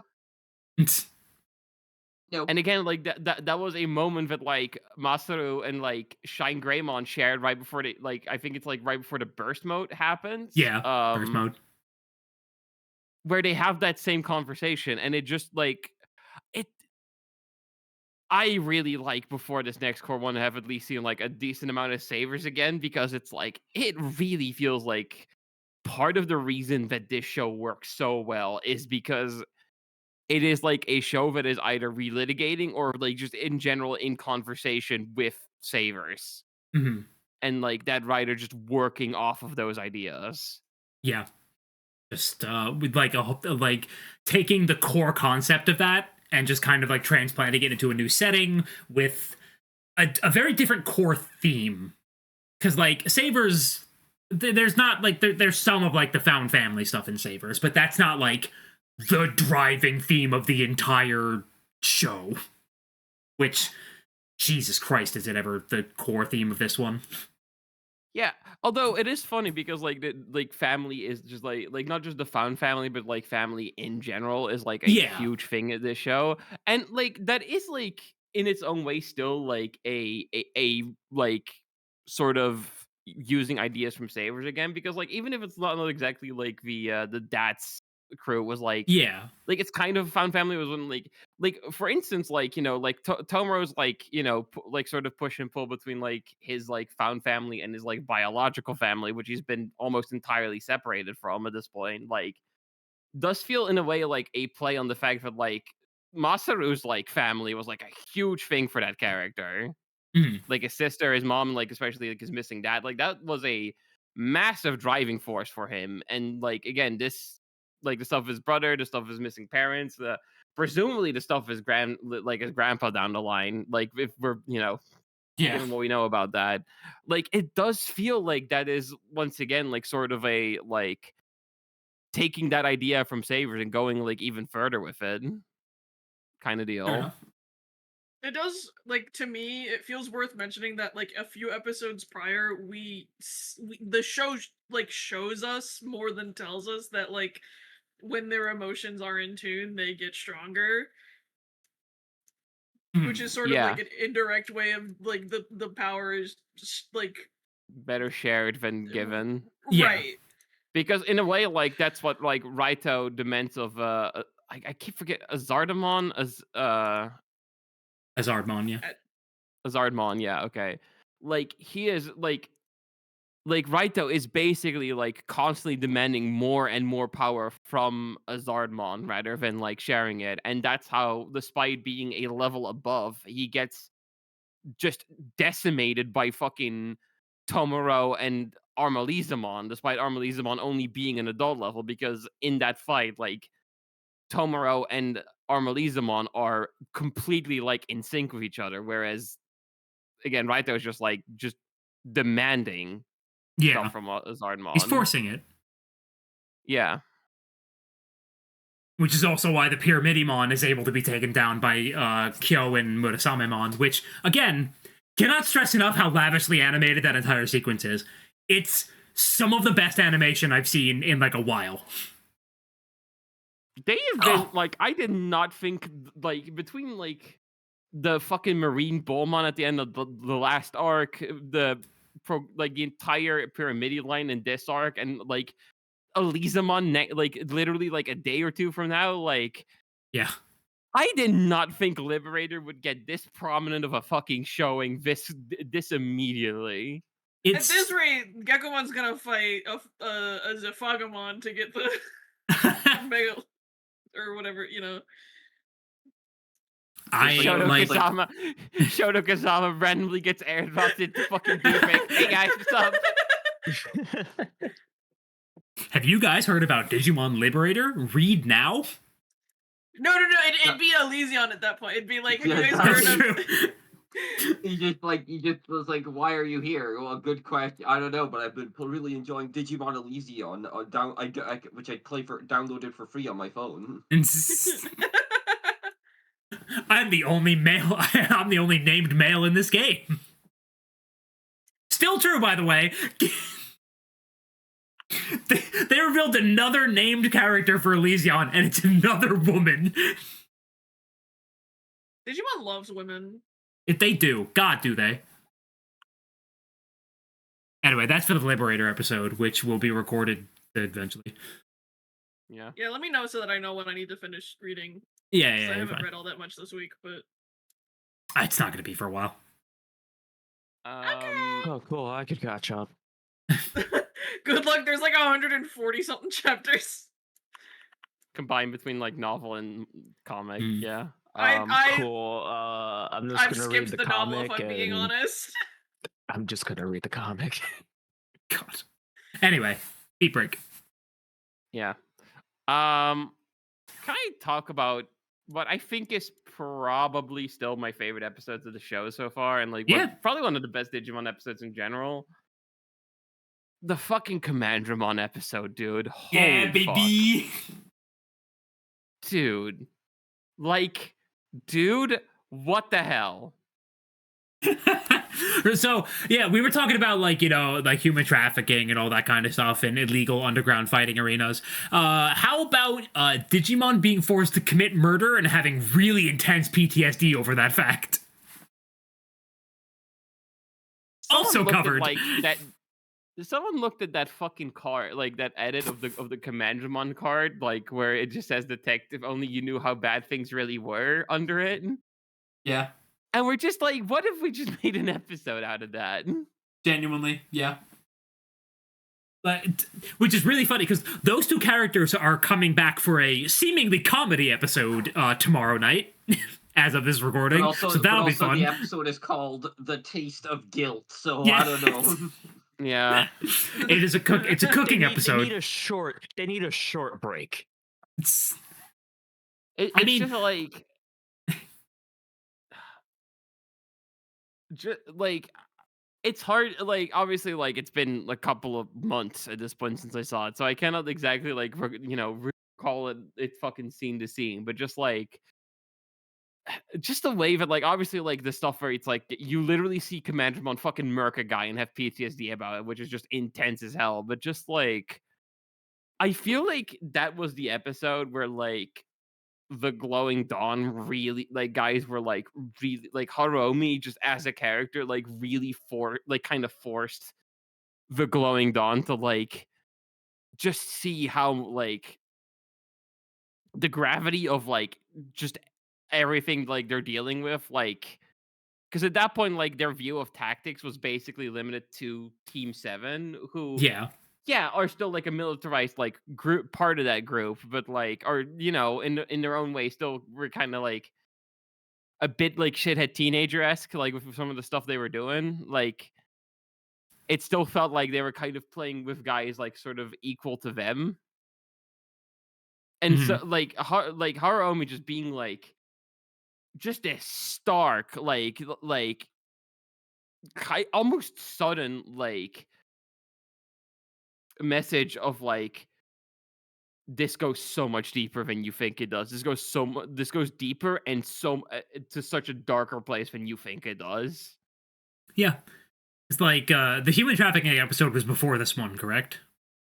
I think so, No, yeah. Yeah. after.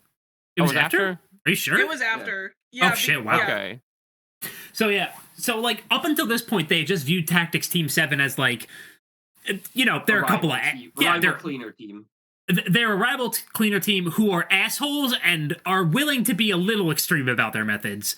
And then Haruomi shows up and says, "Yeah, Tactics straight up kill people, and I'm currently on the run, and they are trying to kidnap me, and they are going to basically almost certainly kill me, if not beat me within an inch of my life."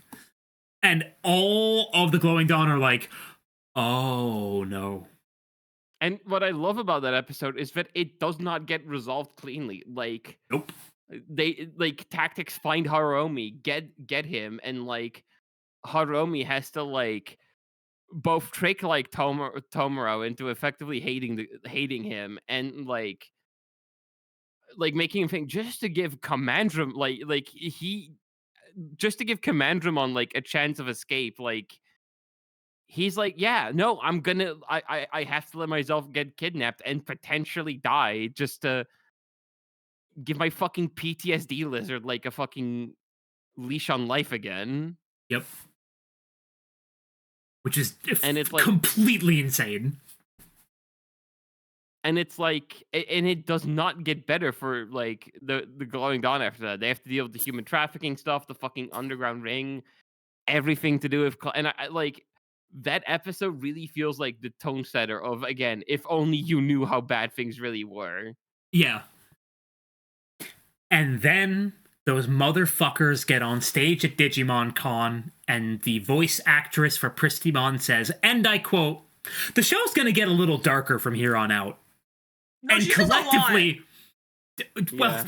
and then collectively we all said, "What do you mean from now?" Because specifically just because that episode was so fucking fresh in our heads. Like, Yeah, like she says this immediately after the episode aired in Japan, where at the end it looks like Kyo is dead. What do you know, little one? What are your secrets? I just like. Fuck. Like, just really quick about that episode. Just, I also really appreciate just like Haruomi is a character for exactly one episode, and he leaves like what, like, I can't really describe how he does it. He just leaves like such a fucking strong impression. But I was kind of thinking to myself, I kind of want this guy to be the sixth member. I'm not gonna lie to you. Yeah, and who knows? Maybe he will. He is coming back next episode. Yeah. God. Yeah. So it's a. After episode 24, episodes 25, 26, 27 are a 3-episode mini like interlude arc before the next major arc called the Gift arc starts, which we have like promo materials for and everything. And this is the interlude cooldown arc between major arcs. And still, in episode 25, the cutesy episode where Makoto and Kiramon are getting really into a Stentai stage show, their boat is fucking hijacked by pirates and they are held at gunpoint. Like, and when we say pirates, like, we don't mean cartoon pirates. We mean like modern, like Somali pirates. Like, literally, I think that is what they are supposed to be. Like, just kind of based on that exact group. It's insane. During the cooldown arc, this is what they're fucking throwing at us. Just a want us little bit of dead. trauma before they fuck us up completely.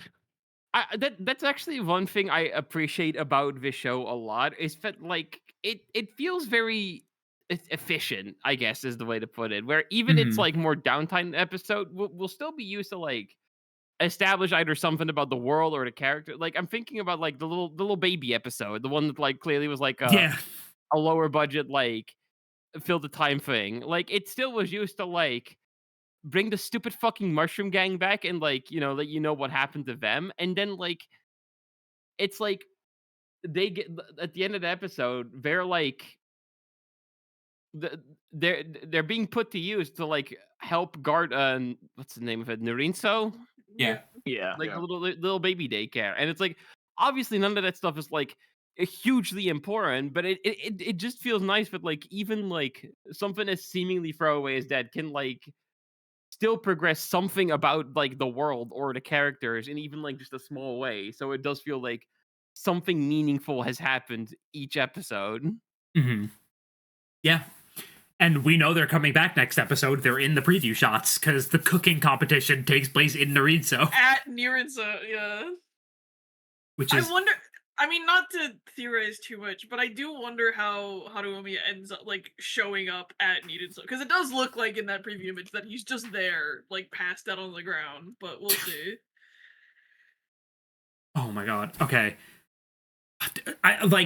We are not talking nearly enough about like the actual contents of the season because it's all just so fucking good, but I don't want to like talk too much about like oh god, You it's don't so want to good. summarize too much. Yeah, and I don't want to I like think we've been talking. I think we've talked about I think it we're a lot. doing- Very Yeah. Yeah. Yeah, I think we're doing well. yeah. I guess just as like rapid fire, I really like Hotaruko's whole deal. I like her arc overall. I think Makoto is the perfect foil for her in like the kinds of like the way he feels and how Yeah. yeah.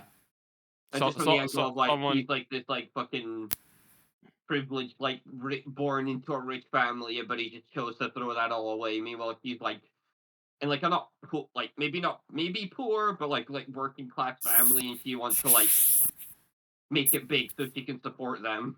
Yeah. And then because of her accident, she winds up like because she became a researcher at a very young age, and an accident happens where Shakamon is born, and it puts her in massive debt because of all the equipment that got destroyed and everything, and also illegal Digimon. So she has to become a cleaner, and then she gets muscled into joining tactics. And Becomes then she very yeah, resents with Makoto for like having all that and then just throwing it away. and just And like constantly, being and, like, relying on it and like being like, Yeah. well, it's fine though, 'cause I'm with my new friends now. yeah.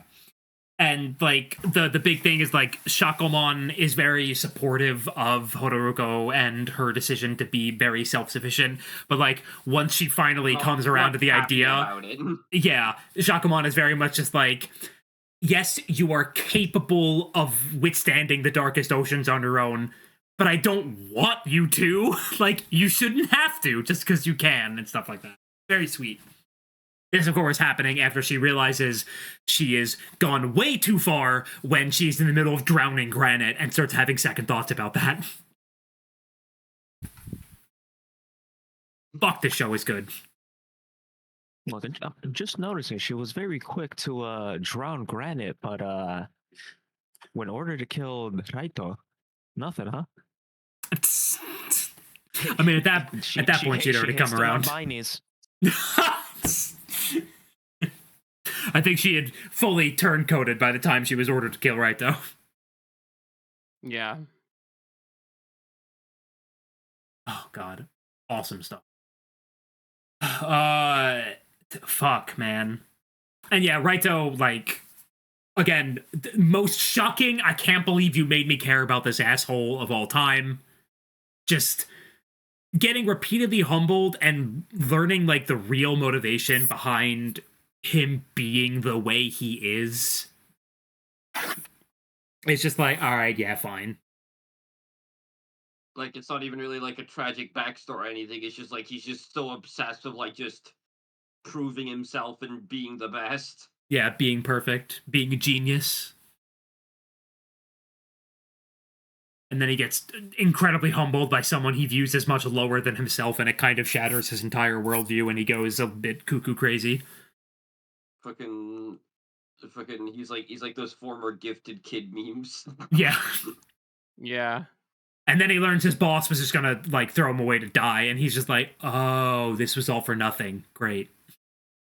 He gets like super like Depressed. nihilistic about it, Yeah. for a bit there. Like, but then his little baby Digimon comes over and just starts making noise. He's like, "Damn, you know what? You're right." This is why I fuck with you, Ketomon. You always keep it real. Truth nuke. Oh God. Okay. okay, can I Yep. can I say, because I think we are we should move on to sort of like the climax of this all. Yep. So like, can I say, but like the least important thing about all of this, but something that I have to mention, dude, Kanada is such a fucking hater, and it's awesome. It's so Oh yeah, funny. because I guess something we forgot to mention is because like the big thing here is that Clay is like he's a 5-star, but everything he's doing here is not in like service of like the 5 stars goals. He's been like acting on his own. It was attempting to like attempt a coup on Chairman Wong. Yeah. Yeah, and he's doing like a bunch of like like obviously like the whole organization is like clearly fucked up and evil, but like Yes, but like they they're don't not acting. He's not acting on they, that. they don't want like fucking child trafficking rings or like general human trafficking rings and fucking underground coliseum shit going on like that. Yeah, the Like 5 stars are that's clear clearly that their goal clearly isn't money. like that's clearly like against their interest in a lot of ways and can end up compromising them. And also like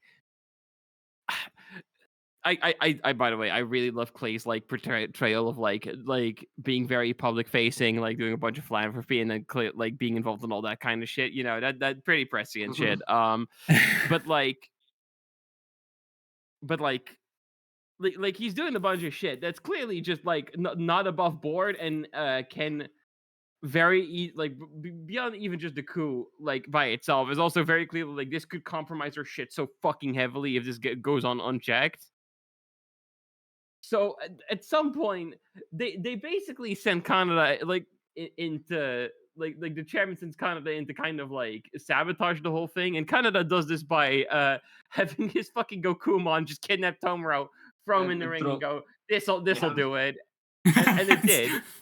Yeah, because at the end, at the like after it's all done, like while Clay's being taken away, Tom was like, "Hey, what's up with that monkey Digimon? Why did he take me here?" And then Clay's just like, "Oh, it was that motherfucker, wasn't it?" When Clay finds out that like he got God, like he's like, "What the fuck? Who did this?" And then like they look over camera footage, they see like, "Hang on, who the fuck is that?" And like zoom in and enhance that, and they zoom into like a fucking Canada in the fucking like underground like fighting ring stands the bleachers with the bleachers with the most shit-eating fucking grin on his face as he's staring directly into the fucking security camera, knows exactly what he did and is reveling in taking Clay down. Yep. The It's just fact that like how he kidnapped Tomoro was just okay, cool. He's visiting his brother, Gokumon. Taunt him a little bit with his Sapotama. Yep. And then knock him unconscious and drag him in.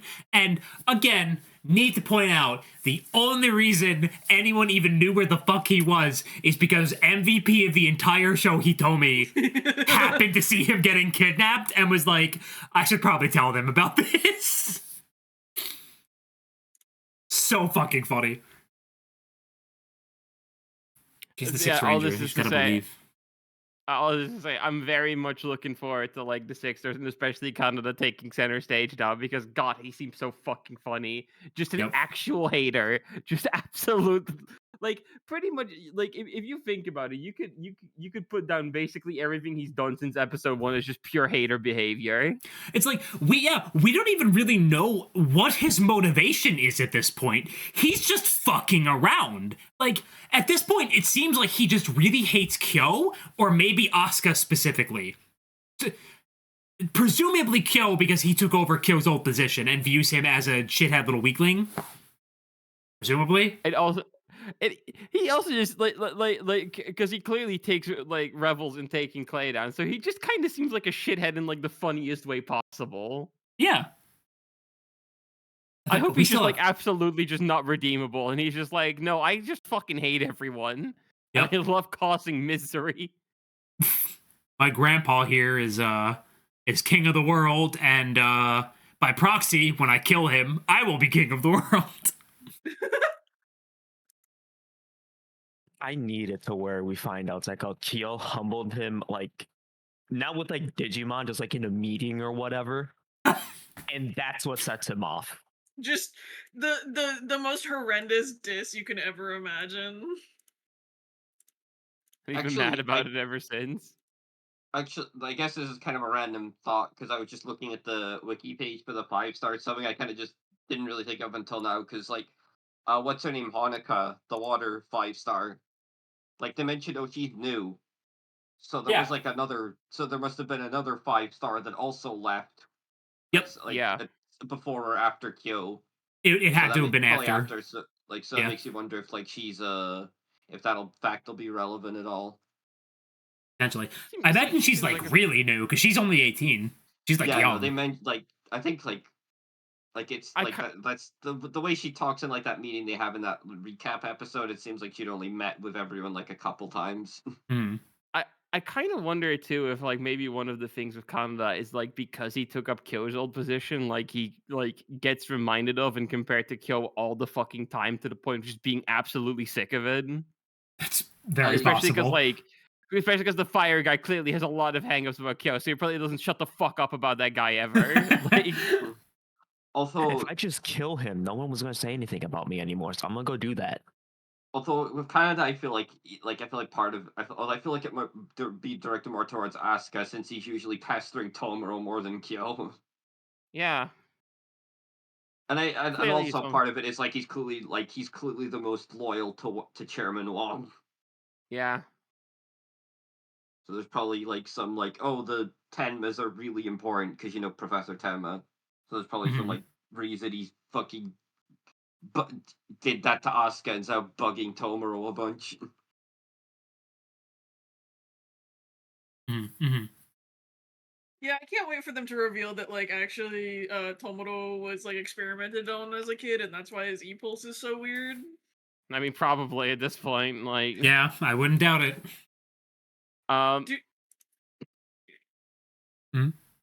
Oh no, I'll wait because I'm sure we'll talk about it. Oh, yeah. What if they were both experimented on? Tomoro was a successful one, and Kaneda wasn't, and he's just, I'm gonna fuck with you for the rest of your life because you're the perfect one. But like, kind of a little bit just like, moving into the finale, like, so his entire operation gets just like, totally exposed by Kaneda. I find maybe a little conveniently just mentioned off screen. It's just like, oh yeah, the entire paramilitary organization, like just kind of got dealt with in like the span of an afternoon. Don't worry about that bit too much. I guess I can, it's a little too idealistic, but I guess since it all completely revolved around Clay, if he's gone, well, it all probably just kind of falls apart. Probably there's a couple of things at like the last like 2 or 3 episodes that very much felt like, okay, like we were a bit restricted by like core length, so we can't exactly like give this a lot of time, so we're just gonna very quickly get this one out of the way. Naito getting absolutely fucking humble, dude. Holy shit. It's incredible. Just gets 100% utterly worked by Kyo. Shows up and it's just, and fucking Clay's like, yeah, Kyo's pretty awesome, right? And Naito's like, yeah, but I can do it. I can be better. What could I do? And then Clay's like, all right, well, you could die, I guess. And then kills him. And that's it. He dies. Yeah. Rip Bozo. The smile he does before getting impaled. Yeah. And like, yeah, I mean, you mentioned it a lot, but just like the whole thing of like they explain like what happened, like what happened with Clay and like his fucking, you know, his home country and stuff, and like Yeah. just The fact that they go into this entire backstory of like, yeah, he was part of a royal family. The world governments got involved because of rare minerals that could only be found within the country. It completely fucked everything. And like the old palace is like a desert wasteland at this point because of all the like fracking and mining and all the shit that happened. Completely ruined the royal family. He was completely deposed rather. All that good stuff. And it's like it's setting up for that hard lob of, oh, he's sympathetic and he kind of like he has a reason for doing this. And then they just hard pivot and go, nope, he fucking sucks. Well, I guess it's more like the lesson he took from all that is like power is the only thing that matters. Yep. And just like it's just like, well, if the world is going to like just use me and my family, the only course of action I guess I can take is begin using everyone and everything. Yeah. I just take everything I want. Yep. Kyo says Reina specifically says all you do is take, while Kyo gave us a dream. And in the big like, oh, I'm sad, you're right, I am a bad guy moment, he does the really creepy, overly detailed smile and says, yep, all I do is take, and then proceeds to cold hard kill, which is fucking crazy. God, the ending of that episode is insane. We mentioned how good the show looks, but like the fucking people they had like doing the character animation for Clay in like those fights is like he was making like a new fucking freaky face every time they cut back to him. It was crazy. Wild.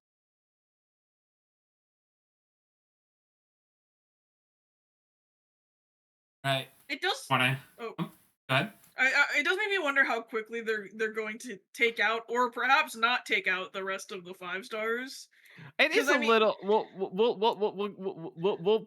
put a small pause on that a little bit. Like I think we literally just have to talk about the final episode, and then we can go into predictions because there's a lot. There's a lot. There's a lot to chew on here. I mean, final episode we already kind of talked about. A little bit, but like I don't think we've quite illustrated just the fucking Tomoro torture nexus, dude. Holy shit, dude. Yeah, Jesus Christ. So Kyo dies at the end of the previous episode. I was gonna say dies out of cold heart because it's easier. It's effectively the same thing. Yeah. Reina immediately freaks out and gets got as well. She's gone. Makoto manages to hold out a little longer, but also gets got. And so Tomoro is entirely by himself, and Clay, being the completely and utterly unhinged piece of shit he is, decides that he's gonna fuck with Tomoro rather than take him out immediately, because he could have.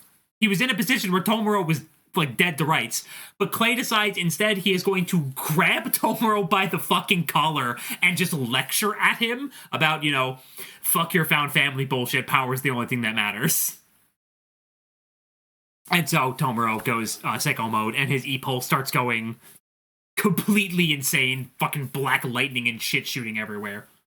To the point that even what's-his-face is like, oh, shit. Yeah.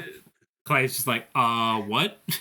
Ah, shit, I gave the autistic kid too much juice.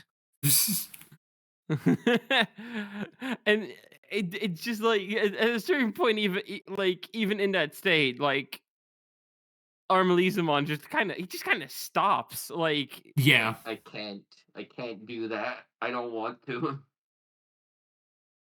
And then of all fucking character, because it's really funny, because like the way that like he goes in the Pyramidimon, he's got a bunch of like tactics members, I think, like kidnapped in these fucking Evangelion coffin shit things. To drain their E-pulse, yeah. To drain their E-pulse.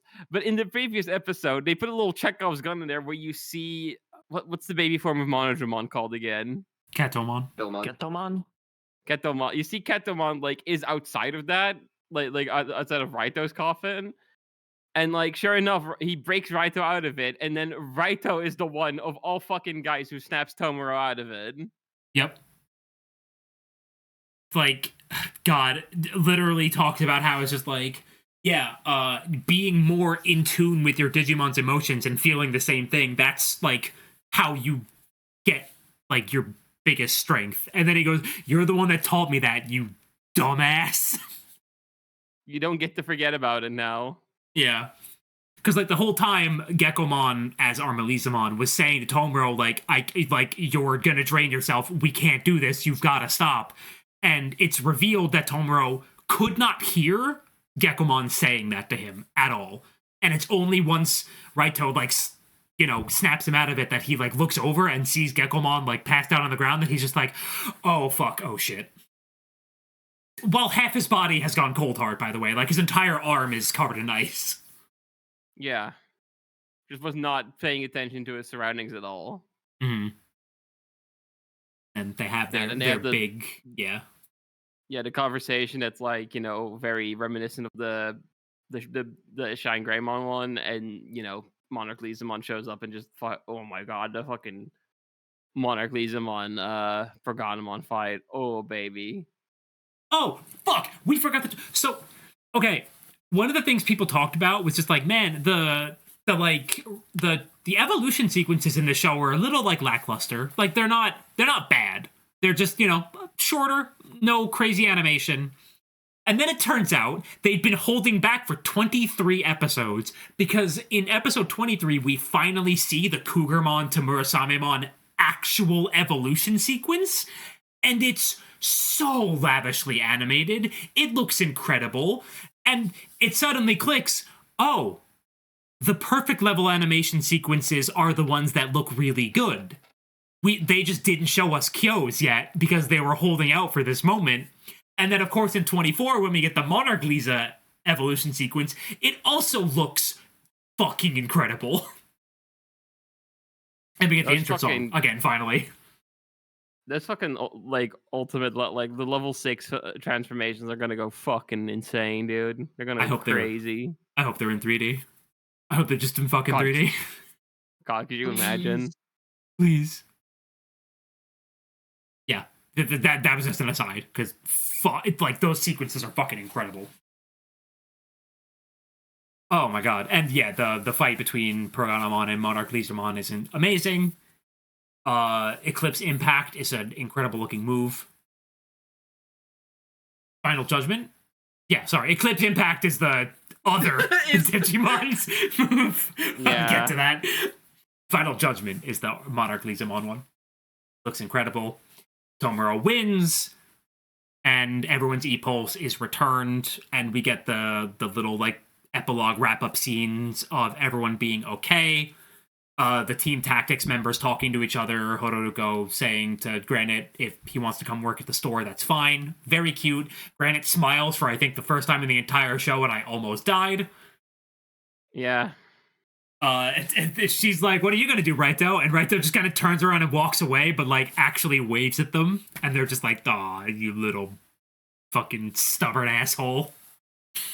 It very much felt like 10 episodes. I was about to say, I feel the implication is like we'll see you again. Like, yeah, you'll be 100%. back. Yeah, and then the final scene. Oh my god! Fucking like a nurse walks up to the three of them and says, "It's about Kyo." And immediately it cuts to black, and I'm just like, there's no way these motherfuckers are doing this. And then it turns out it's the POV of Kyo opening his eyes as all three of them are watching him wake up, and they all start sobbing, jump on top of him, hugging him, and then Tomura's at the edge of the bed and like finally decides to break down and also jumps down on top and starts hugging everybody because they are a family. Oh my god, it's like, fuck, dude. It's incredible. I genuinely think the Glowing Dawn is probably going to become, like, bar none, my favorite, like, group within the Digimon, like, shows. Yeah, it's just, they are incredible. I think, again, like, if the next two arcs like kind of resolve some of my things about like Reina and Makoto specifically, I think they very much will get there for sure. Mhm. I think like this arc, I literally can only think of the fucking D Reaper arc from Tamers as like anything that or like maybe specifically the real world part of the Vamdemon arc and adventure as like Yeah. those have always been like the standout arcs in Digimon, I think. Yeah. This sits like right there. Like Yep. this is like I genuinely would not be surprised if the rest of the show just does not get to this level again, because what the fuck, dude? Like actually how like unbelievable. Second scary- arc. The scariest part is the tactics arc was so good because it had like this good focus on these 3 new characters and really fleshed them out. And we know for a fact the next arc is about one girl.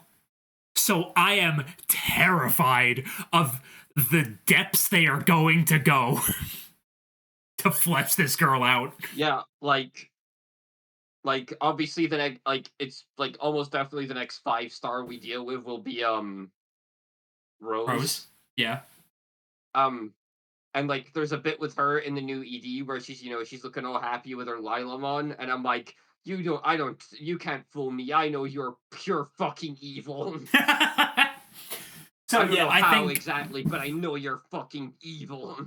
I think Rose is going to be the main antagonist of this particular arc, and I think Kaito and why am I forgetting her name? Oh my god. Honoka, thank you. Jesus Christ, I don't know why it slipped my mind. I think Kaito and Honoka are going to overall just kind of be on the side and occasionally crop up, and they're going to probably be the ones who face turn during the final arc. It's the 2 of them. Yeah, I don't think they'll be like an arc villain. They're just gonna be like, they'll be there till the end. Yeah. Yeah. With, of course, the final boss being Wong, who will then be betrayed by Kaneda, and Kaneda takes over as the actual main antagonist of the whole show. Unless they blow my expectations out of the water, and it turns out Kaneda is just getting used, and Wong is actually, like, the true big bad. Or, and you know how this went with this writer last time, where the final arc was kind of hijacked by the Royal Knights in Savers, right? What could also happen is randomly in the last arc, just the entire Tente Hachibushu show up and they're like, it's our show now, actually. Fuck you. I would love that. And then Kaneda suddenly has Satan Gokumon. I mean, he's gonna get Satan Gokumon. Like, that's gotta happen. It's like we have now hit the point where we are introducing the ultimate levels. They're gonna start showing up more. Yeah. That's right. Wong this entire time, Susanomon. Can you fucking imagine? Or fucking Shakamon shows up and everyone's just like, how are we meant to deal with that? Like what do you do about that? What do we do? Oh god. Also, just as an aside, this isn't really relevant, but like, because we saw there was a very brief scene at the end of 24 where we see Rose Woodville talking to her 2 underlings, like her like second in commands. And one of them has longer hair, one of them has shorter hair. And my assumption was that it was a male underling and a woman underling. But they are both in the new ED. So, and we had a closer look at the one with shorter hair. She has a Pomomon, and the longer-haired girl has a Alarunmon. And my immediate thought was, I didn't even consider that both of Rose's underlings would be women. Maybe I'm a bad person. Did you consider that they might all be lesbians, all 3 of them? Well, see, the thing is, the 2 of them definitely are. Like, that part of the ED is them staring longingly at each other. Look forward to the, oh god, we'll know more about them by the time the Pride Month special comes out, too. Look forward to that. They'll definitely be part of that video, I think. Also very happy Pomomon is here. I love Pomomon. Yeah, Pomomon! That means, oh god, what line do you think they're gonna go with? Do you think they're gonna go with the like the one that's a Parasaurolophus? Its name I'm Maybe, always yeah. forgetting. It's Parasaurmon. Oh, is it Isn't it? Parasaurmon? I think so. And Yeah, then it so goes into Toropiamon. yeah, Tropiamon and then motherfucking Hydramon. They'll very conveniently cut that character off before they'd have to address the Hydrassi. Don't worry. No, I think we might see a Hydramon. Yeah. I think we might see a Hydramon. The fucking animation director going, all right, who's animating Hydramon? Everyone kind of looks away. Koki cracking his fingers. Leave it to me. You're not even an animator. Give me another Koki Hydramon, please. I beg. I don't need another Koki Hydrassi. Oh my god. Oh, did you just look up the card? I've Yeah. never heard of this one, but why is it oozing? Yeah, that is the tech that's usually considered the final stage of Pomamon. It's one of the only vegetation level 6s.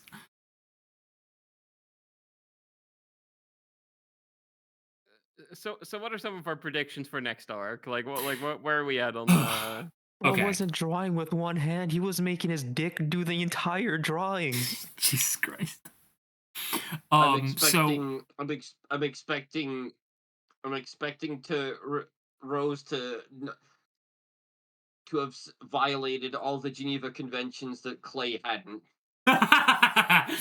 yeah, she has the Red Cross symbol everywhere, all over her like buildings and shit. God.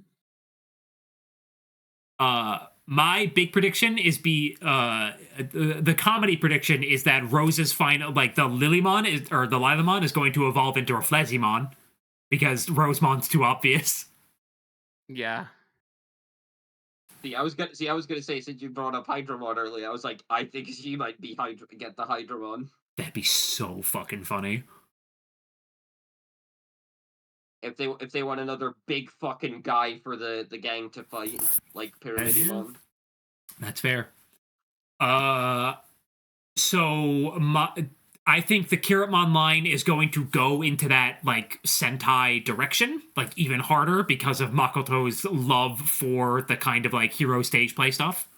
I think that is very much, yeah. I think it's definitely going to be where they go with it. For Reina, I got no fucking idea. Cowboy. They haven't. Cowboy, So yeah, because I know you have your theory about. I mean, they've literally got the star on their chest. Yeah, I think what is it?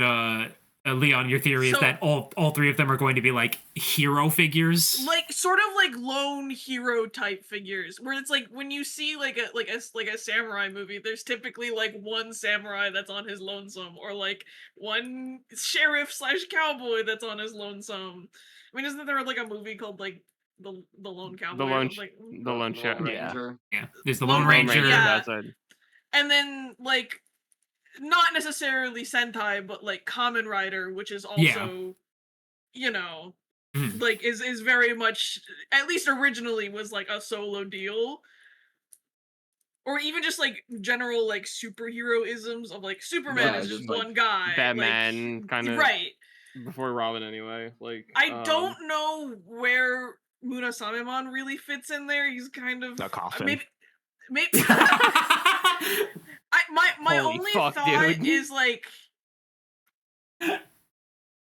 manga / like anime stuff.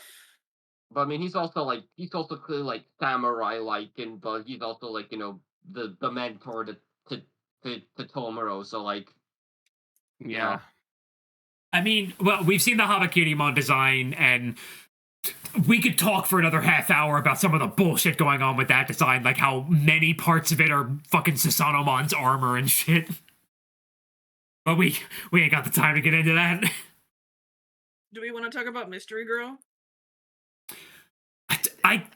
We don't she know kinda, enough yet. Like, it's kind of. Did she come out of like when the poster got revealed? Did she kind of come out of nowhere for anyone else? Yeah, no. It's like okay, the next arc is going to be revolving around this character that you have not seen yet. like I remember when we got the tactics visual, we got like a decent amount of stuff about the tactics guys like alongside that, but she just kind of appeared, like manifested. Yeah. The only thing And that we really have to work off is that she, like, in the visual, she has like a crystal ball or something that like has like Tomoro and Gekomon in it. yeah, it's Which, Sabatama. oh yeah, it's a Sapatama plugin, but like that seems to be like she'll have like some like, to me it implied like some sort of like almost fixation on Tomoro or something that she might have or something, Hmm. and like kind of It's that's the dynamic. it is very like up in the air as to what her whole deal is, and the new ED doesn't do any favors because it's just like a bunch of vignettes of like the female characters. The most important part of which is like when it shows her for the first time, it like zooms out and the camera goes through a heart being made via the hands of Hitomi and an as of yet unseen female classmate of hers, meaning that Hitomi is a lesbian and somehow is going to play into the arc, maybe? Who knows? It's probably just a visual thing, but you know. Yeah, it's probably like the Shademon girl. I don't think is coming back either. You know, she wasn't at ED, so Nice part she of might the- make like one appearance, but like Yeah. she's not gonna be like a fixation or someone. Yeah. It just a lot of very interesting setup happening right now because we're in these just 3 episodes of no major plot stuff happening. We're just fucking vibing. Like we know Elizamon and Haruomi and Commandermon are the focus of the next episode. We know that like Haruomi's okay, Commandermon is back. There's a random Elizamon who has become obsessed with Haruomi and doesn't get along with Commandermon. We have no idea anything else beside that. And then we know episode 27 is going to be focused on Hitomi and also a Mummymon, which is scary. We also, it feels important. We know Haruomi is okay. We don't know what he's been through. We can Yeah, only or, like, imagine. Yeah, and like it seems like him being allowed into Norinso, like that feels like it's gonna be something. Like I feel like we kind of said before, but like not on the podcast obviously, but like like in private and stuff, like being like, because like obviously the fucking mushroom gang is there, but like if someone actually attacks, what the fuck are those assholes gonna do? Like it Yeah, it very definitely. much it very much feels like Haruomi's like job is gonna be like the one who's like gonna be actually like taking care of and protecting Norinsa, which would be like taking care of a bunch of like babies in an otherwise very calming place would be a nice like, especially for the Commandramon, would be a very nice Yeah. like sort of way to kind of like slow down and like have a bit of peace, which is gonna probably be necessary because, and I'm gonna make a hard prediction here, I think this is the arc Kyo is biting in. If we I am get through putting this money on it.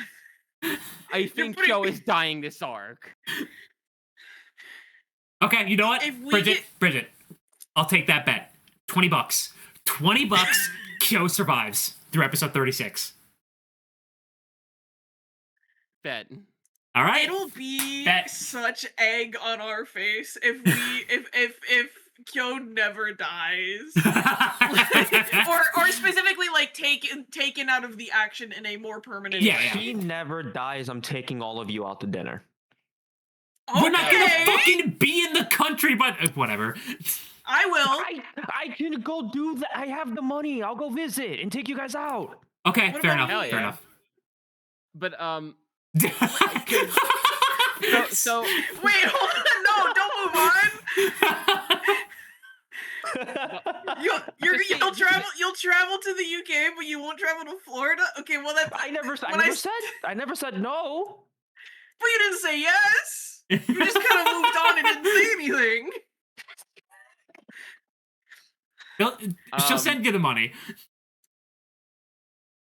Anyway, so we can talk about it at this point. So really, like I mean, I think there's like Haruomi actually, I think is like kind of a ringer of like, okay, if even he's involved in the ring, so there's like we have more safeguards so that place doesn't fall the fuck apart if Kyo gets taken out, which feels very intentional because like this show gets to places. I don't think they want to look like they want to make you watch a bunch of babies die, right? Like I don't think Yes.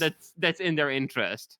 So it puts a couple more safeguards on like him, Elizamon, and Commandmon potentially putting more safeguards on Narinso is like one thing that I think kind of supports it. I think the reveal of Habakirimon like is going to lead into something like that. And the biggest one, the one that we have kind of alluded to, we got a level 6 for Gekomon, and it is beyond obviously his dark digivolution.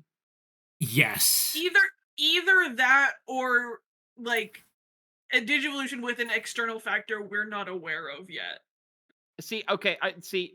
So I think people are getting like a little lost in the sauce about the whole like it's potentially like got like either Kirabmon or like like the other two in it. I think like even if that happens, that's still going to happen because it's effectively a dark digivolution. Like regardless of the actual mechanics of it happening, I think it is supposed to like it's just you look at that fucking thing. That's meant to be just like as a like storytelling device. That's meant to be a dark digivolution, regardless of the actual like mechanics of how it happens. Yeah, I'm gonna go ahead and put it on stream. So this is the card that got revealed. This is a Radismon, or a Tratismon rather. Yep. Atratus. So there's a couple like dead giveaways that this is not the actual Gekomon level 6. One, just design philosophy wise, Just look at it. it does not match the overall philosophy of the like line at all, which usually for pro tags they very much keep it relatively consistent. The other big thing is the fact that it's a mutant type, which is odd. Like this is not like like just the way it looked and like even just like the demeanor. It just there's something not right with this Gekomon. Yeah.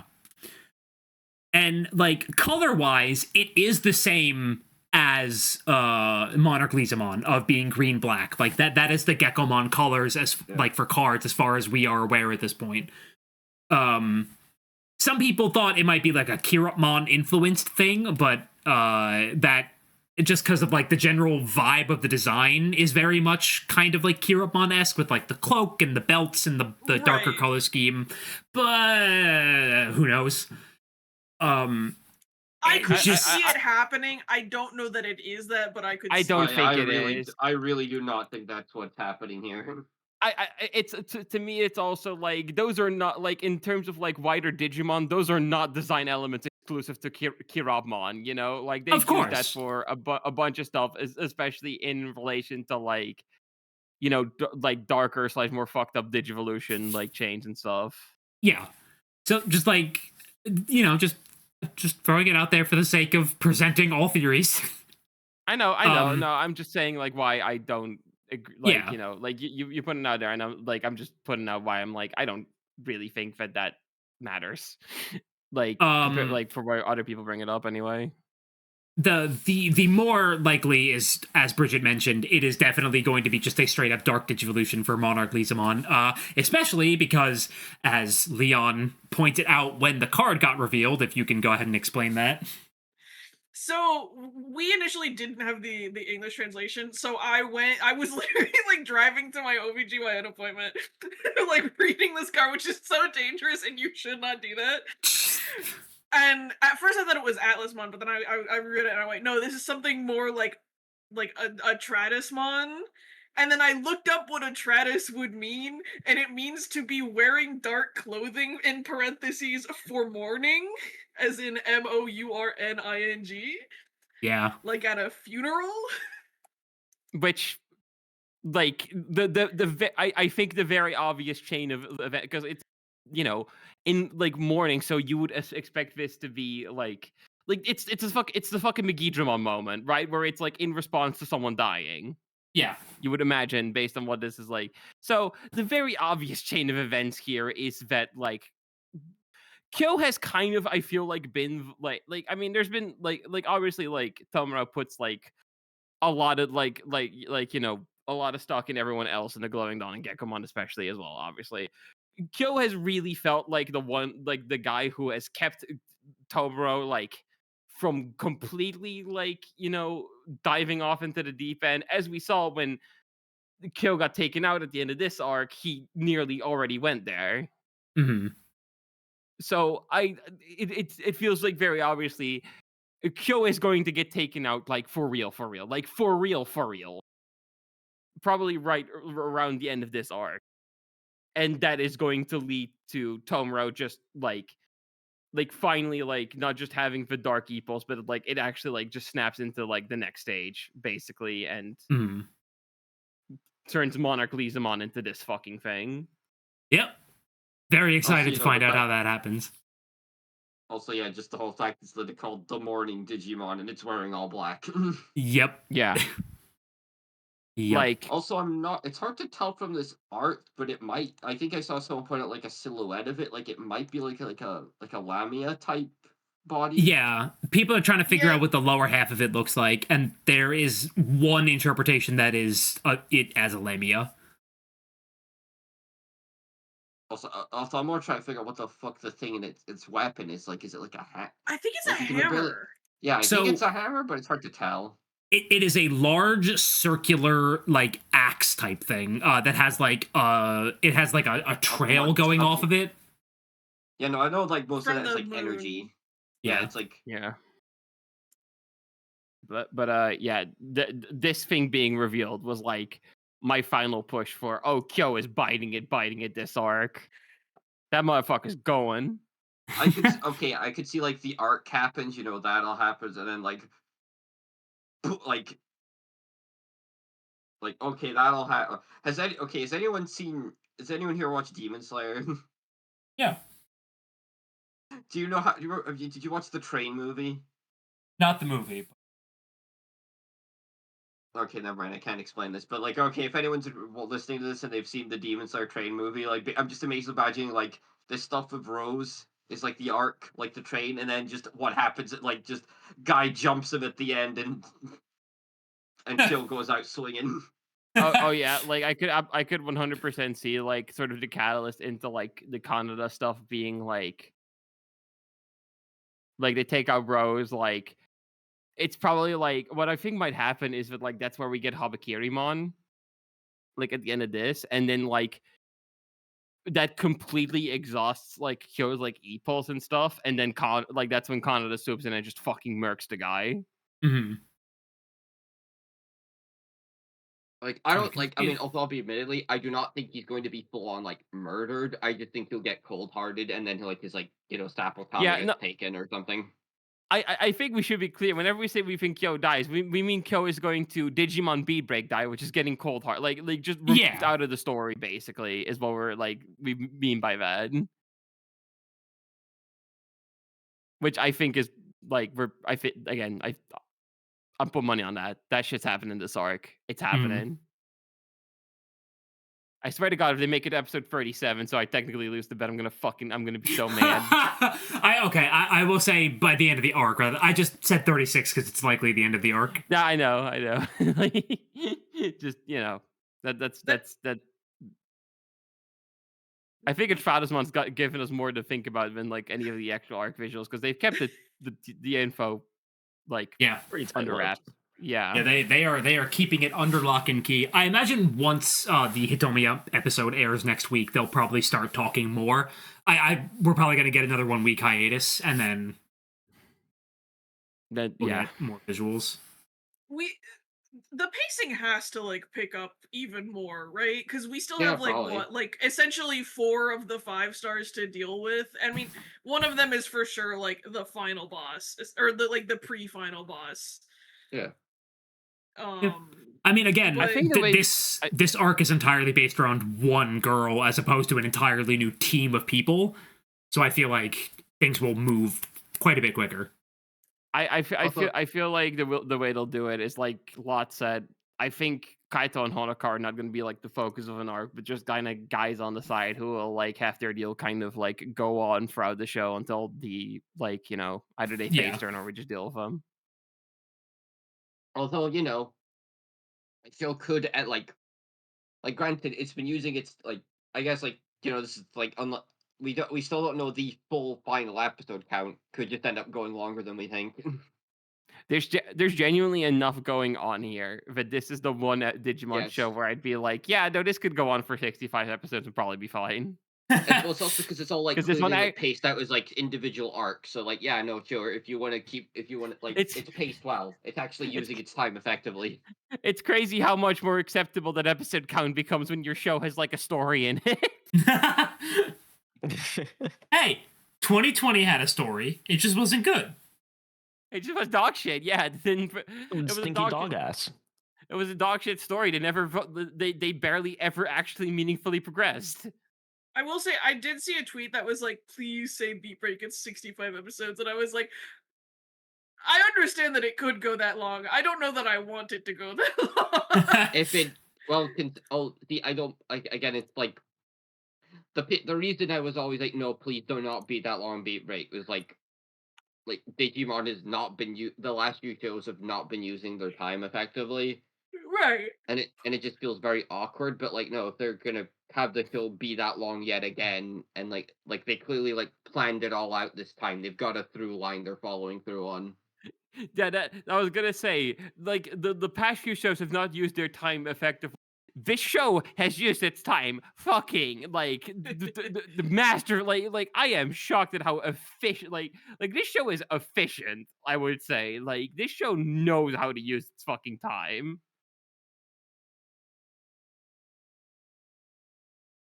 Yep. Oh, let me try this one off screen. Get No out of more here. Eclipse Impact. No more taking an axe from the moon. Dude, Gekkomon looks so fucking tough in this. So fucking tough. We sung his praises last time, but Jesus fucking Christ, dude! If it wasn't for my like, for how like just how much Gilmon like means to me, Gekkomon would be my favorite protagonist, like rookie. He is so unbelievably good. Mm-hmm. Also, I didn't get the chance to add this in, but like honestly, like as like an actual character, something I really appreciate that they've been doing with Gekkomon is like obviously for the most part, like he's there to be like silly and add like some levity to situations, but like no, he's like it's not just like fucking brain off stupid all the time. Like he knows He's a when shit is serious. character. Yeah, he Like whenever like things are when he understands what's going on, like the bit where like before he becomes Monarch Lizamo, he's like, no, you fucking shut up and listen to me, Tomoro. He will speak his mind. Okay. And I'm gonna like call for the wrap up here because even though there is so much more I think we could talk about, it is 10 p.m. This has been 2.5 hours. Yeah. hey, shorter than the last one. I hopped in here right off of work. I want to go. Relax. It's again, we could talk about this second season for so like. There's so much. There's just so much. Watch Beatbreak. Fucking watch Digimon Beatbreak. I don't know why you're watching this I was like, podcast. Stop watching our podcast. I'm actually pissed off at you if you're only listening to this and not watching the show. I If mean, you're Yeah. I guess watching Beatbreak, I'll find you. This is literally the best Digimon anime has been in 20 fucking years. It is like it has not been this good in so long, and I mean in so long. Yeah. Okay. Fuck Savers, am I right? Nah, I'm kidding. Frontiers. Oh god, let's not talk about. We don't got to talk about Frontiers for a couple weeks. I promise you, we're gonna get the Tamers. We are. Everything happens so much.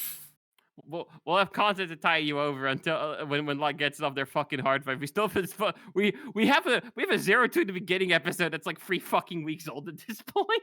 Yep. Yeah, and then there's going to be the Liberator episode since that's over, quote unquote. And there will be the special that comes out in June that I talked about on stream, but I'll quickly talk about here as a bit of housekeeping. I decided this year as a kind of Pride Month special, I am going to I don't know how we're going to format this yet. We might just do it as a casual conversation podcast. I might do a bit more of an edited piece about the history of queer representation in Digimon, because there is actually quite a bit to go into when it comes to that kind of thing. like actual textual representation as opposed to these two girls are really cute with each other kind of thing. All right, everyone say goodbye. Bye. See you later. Bye bye. Bye bye, Nana. Anna.